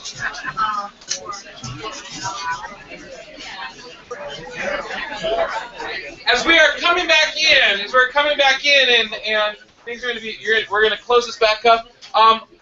Last elements of tools of a technology tool. Periscope was mentioned. Great to be able to hear some of these. Two others you may hear in coming future. Feed, P-H-E-E-D, P-H-E-E-D. In essence, the Facebook that is not being seen as Facebook now, but this new Facebook and Twitter kind of put together. P-H-E-E-D. The other one that you'll also want to be able to know about if you don't know already, Uvu, which in essence is a multi-person kind of online, 12 people at a time video chat. Uvu and Feed, P-H-E-E-D. You're trying to stay ahead of the game. Now, once we get ahead of the game, that's when our young people say, hey, you figured it out, I'm going to figure something else as well, too. But these are also utilities for you and I to be able to use. Two other utilities, and then we're going to turn it right over, which is one utility is TXT Signal. It is mass SMS broadcasting, mass text broadcasting, a great tool. It's free. How much does it cost? Free. Mass SMS broadcasting where I can send a message out to a whole bunch of people. They send back to me, but they don't send to my phone. They send to the website. The cool thing about this versus others is that, number one, there's no spam, so they don't use anybody else to be able to send it out. It comes from some educators out of Pennsylvania. We've worked with them for 10 years. This is the real thing, and more importantly, our data has never been breached. But the other thing is they have a text translation tool in there. If someone says P911 and you don't know what P911 is, that means what? P911? P911? So or POS, which is not what you think it is, parent over the shoulder, right? So whatever that. But so again, having those elements there. So it has a text translation tool into it. And last but not least, which is polleverywhere.com, a free. Again, how much does it cost? Free. On-site, you are polling and you're doing your evaluation via your text, your phone, via your smartphone, or even online as well too. A couple of tools, but most importantly, it's really about the celebrations of today. I'm turning it over to you, my friend. You've got it. Go for it. Let me start by saying thank you so much to all of you, particularly those of you who have stayed with us all day. Love the energy in this room. We've been having conversations with our colleagues in Asheville and Greenville, and the Greenville people sent a note saying people are already exchanging emails and telephone numbers, and they sent that at like 11. I'm like, that started at 9 in Raleigh. So very cool that you all are making these connections. I've got just a couple of things that I'd like to do, and I'm going to try to do them relatively quickly because Chris Jones offered to give you a tour of the Emerging Issues Commons, and I like a budding politician who keeps his word. So I want to make sure we lay you out a little bit early so that you have a chance to go down to the second floor. Two things. If you've not ever been in the Hunt Library, and if you've not ever been to our Emerging Issues Commons, I really encourage you to take 5 minutes to walk through the Commons, look at all of the assets that are available for free for North Carolinians to participate in conversations about policy issues. And then remind yourself as you're walking through that every single thing you see, everything you touch is available to you online for free. It is our resource for youth. And so I want to make sure that you all have a chance to see that. When you're done with that important work, just peep your head to the right into the main part of the library. You will be amazed. Every time I walk through that library, I think to myself, if I had a place that open, that airy, that beautiful, that creative to study in, man, I would have been a better student when I was an undergrad. So you can go have that experience yourself. What I would have been if there was a Hunt Library when I was in college.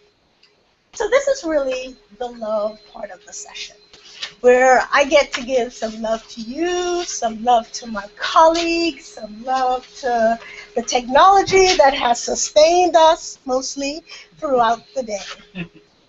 I want to start with my colleagues, if I might.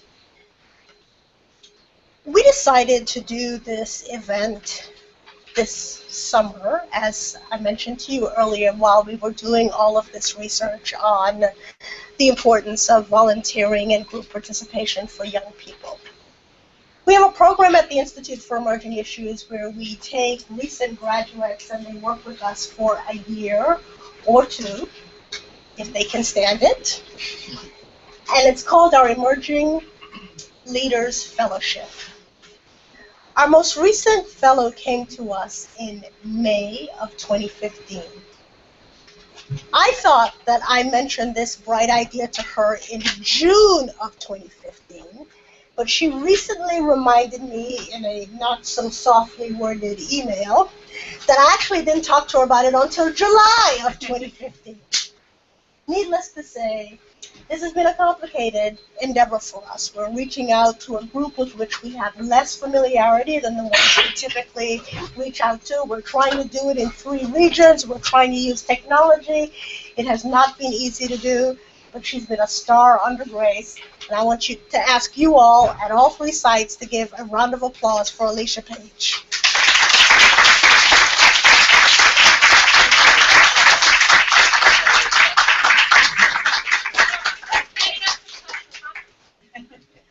Come see me on Monday morning. I have another assignment for you.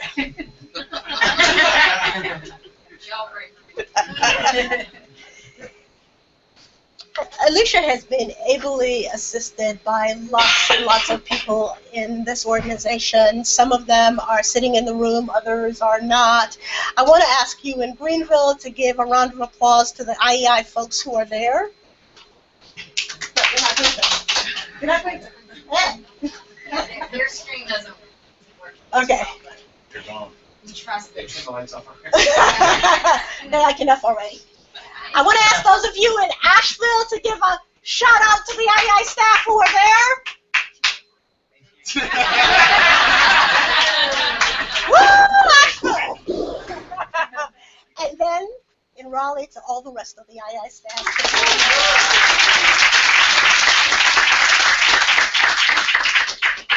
It's one thing to work with people who actually get paid for a living to death. It's another thing when a recent college grad says, I'll volunteer to help you until I find a job. And then you work that person to death. And so I want to ask you to give a little love to Emma, who probably called every organization represented here to get you there.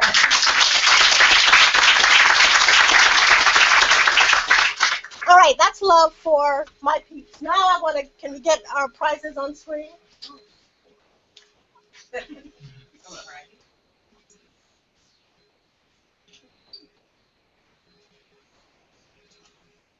So you never know how this stuff is going to work until you actually start to see the registrations come in. And I want to offer a prize to the 3 people who registered first for each site.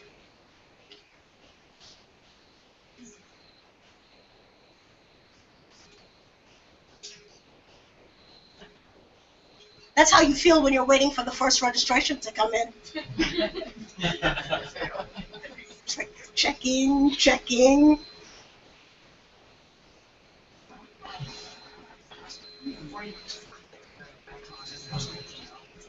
That's what I did.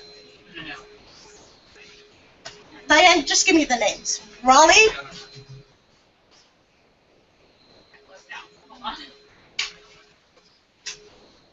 This is really just to build anticipation in case you're curious. Yeah, but we don't have the music anymore, so it doesn't really work. There we go. Tabitha Blackwell. Tabitha? Brian Foreman. Prize for me. Brian was where? Here. Brian?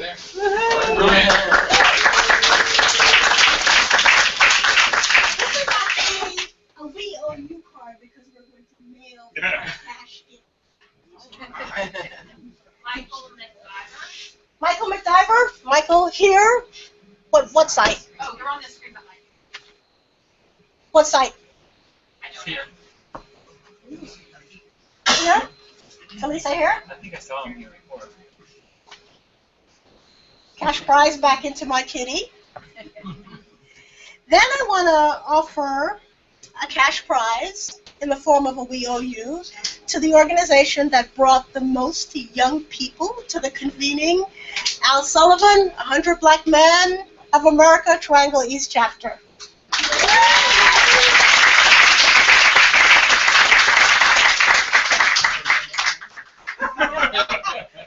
Al said it's the first time he's ever won anything. All right. And then in Greenville, they're going to give one of these to Wendy Alvarado, who got us started this morning with a really powerful story about what connections have meant for her. Casey, are you still here? Hannah. Is that like an excused absence? I still have to give her the prize. Darn! And my dear friend, Chris Jones. Thank you so much.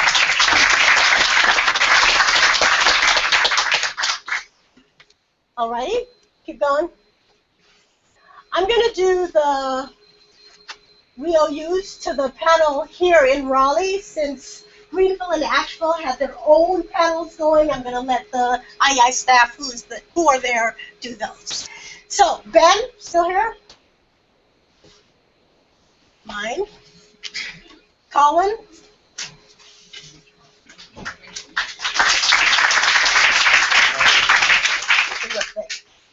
Jonas?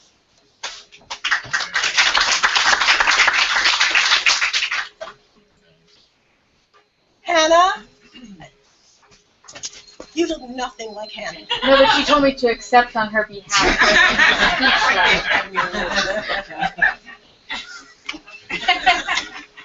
Tyler?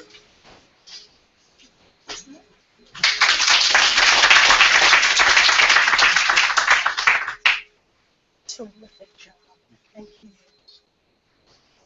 And last but not least, Ashley.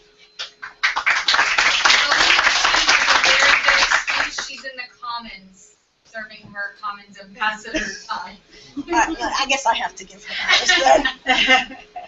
All right, Asheville, Greenville, are they all done?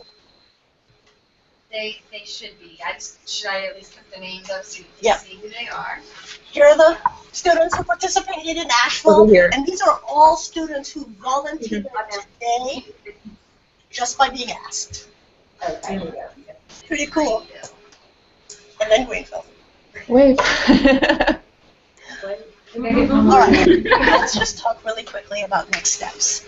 I like the part where Alicia said she wants to work on your ideas and said something about, and then we'll come back and talk about how IEI is going to invest. That's why we took your emails, so we're good for it.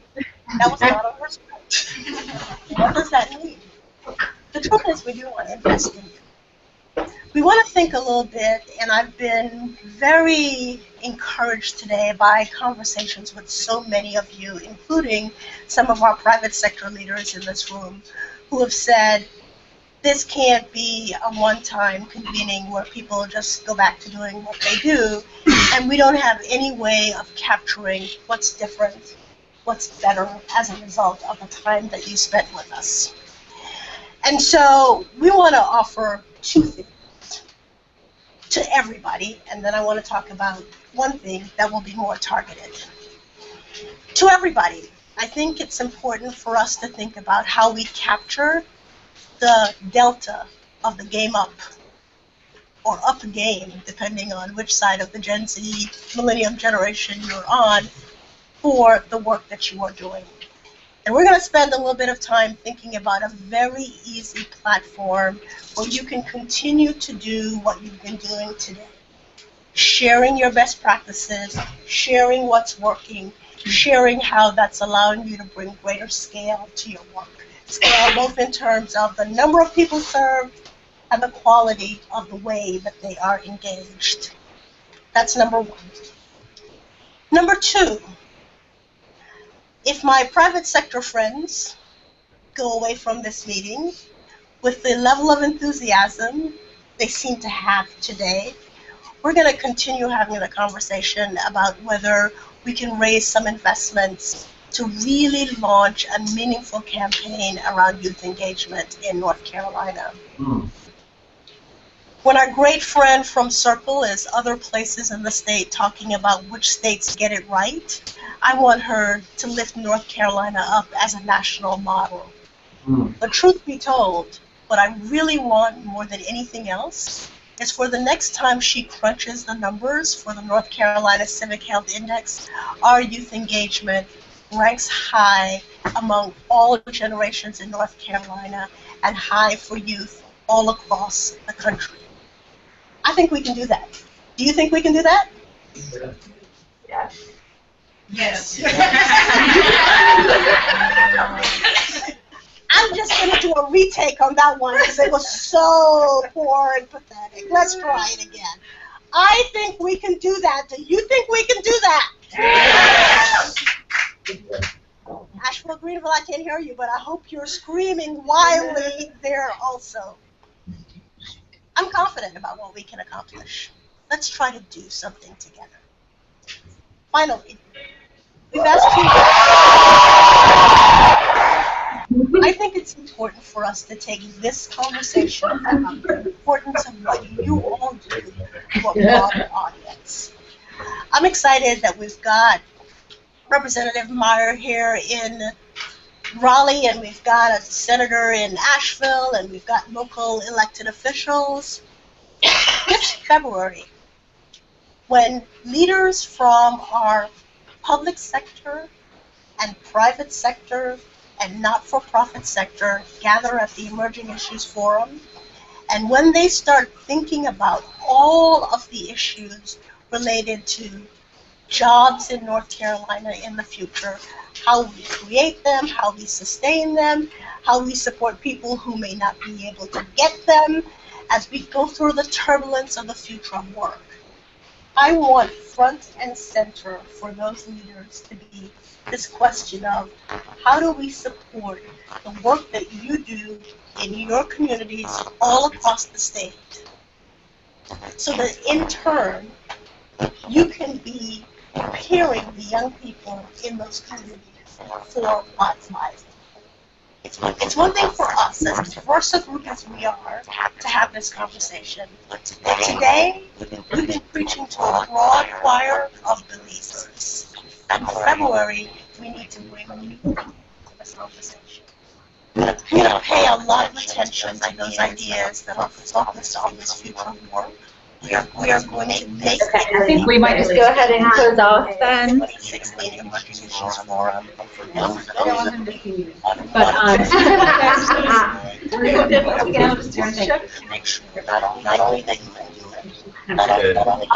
think basically she's wrapping up, and I just want to thank you all for being here.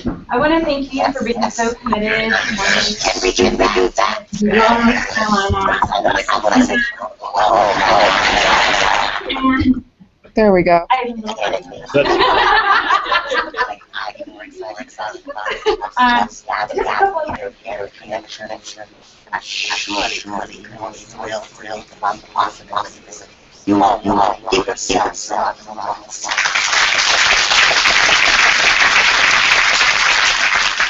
So with that, I'm going to turn things over to Eric for his voice. who is going to close us out. We'll be around. I'm actually going to go downstairs to the second floor so that I can help Chris with the tours of the Emerging Issues Commons. Join us down there for the party. Very good, very good. Once again, round of applause for Anita. Quick side note on behalf of Leading to Change, including my friend DJ Coles, who has been there in Greenville, and Mr. Corey Bennett, who has been there in Asheville as well, for our youth panelists. We want to be able to say thank you. Again, there's a movement of young people engaged in giving in different pockets throughout North Carolina. We have T-shirts from the 2015 North Carolina Youth Giving Summit, and so we brought extras for our youth panelists today on your way out. So those are for them. Round of applause again for our young people.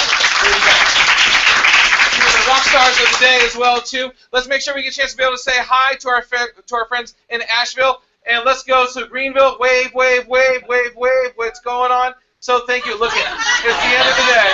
It's the end of the day. Yeah, there we go. It's the end of the day. I'm going to ask if you would go to that one slide here as we finish up here today. You will have a follow-up packet that will include many of those links and those websites I was talking about, that 6-part formula, but that very last one is going to require us to do one thing. Last one. Would you please stand up, please? Please stand up. Please stand up if you would. Thank you so very, very much. Won't even open up as well too. All right, very good. All right, so what's going to happen? My last one, and you'll see, we'll share with you the last element, which is to be able to always end on a high note. This is one of those key things, that movement piece that's very, very key. And so what we're going to be able to do as we end up on this high note today is remember that these are the hands that change our community. Please put both your hands out like this. Both your hands out like this. My friends in Greenville and Asheville, join us as well too. Look at these hands. These hands change our community. Look at your hands. Look at the lines on those hands. Wait, we have to wait for Asheville. Oh, they're coming up. We're waiting for Asheville. Come on, Greenville and Asheville. Come on, Greenville and Asheville. There we are. Coming up. Coming up. There we go. Stand up, Greenville and Asheville. Stand up. Stand up, Greenville and Asheville. Yeah! There we go. There we go. These are the hands that change our community. If you look at our hands, some of us have lighter hands, some of us have darker hands, some of us have rings on fingers, some of us have some nice nails, by the way. Nice job, sir. Very good. Nice job. Nice job. So very, very good as well, too.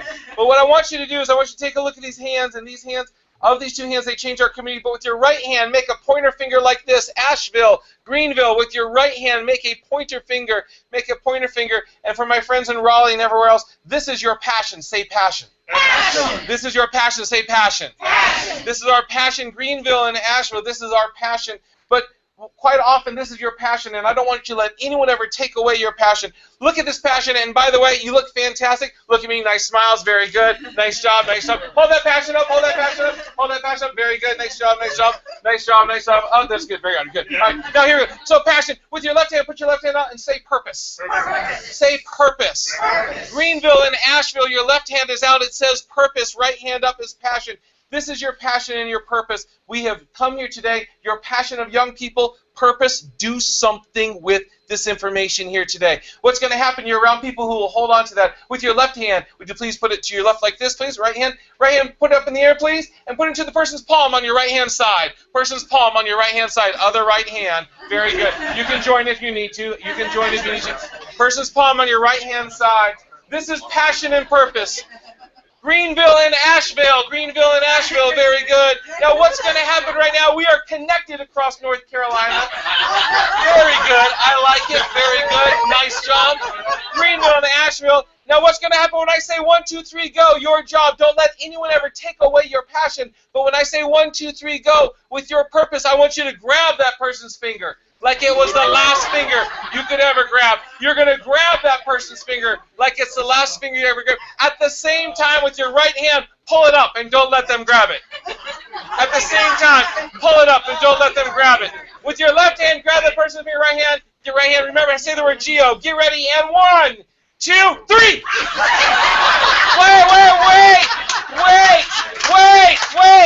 I did not say go.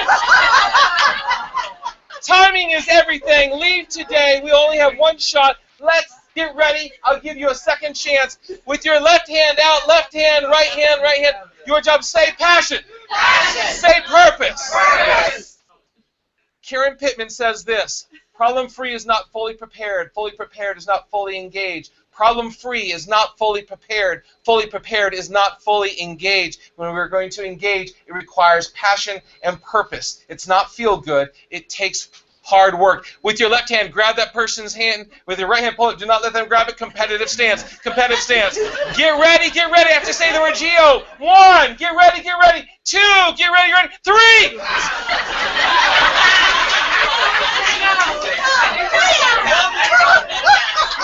One. Get ready. Get ready. 1. Get ready. Get ready. 2. Get ready. Get ready. 3. Get ready. Get ready. On behalf of Leading to Change, I want to say, get ready, get ready. 1, 2, 3. It's time to go. Go, go, go, go, go! Round of applause. Way to go, way to go. Thank you, Greenville. Thank you, Asheville. Very, very good.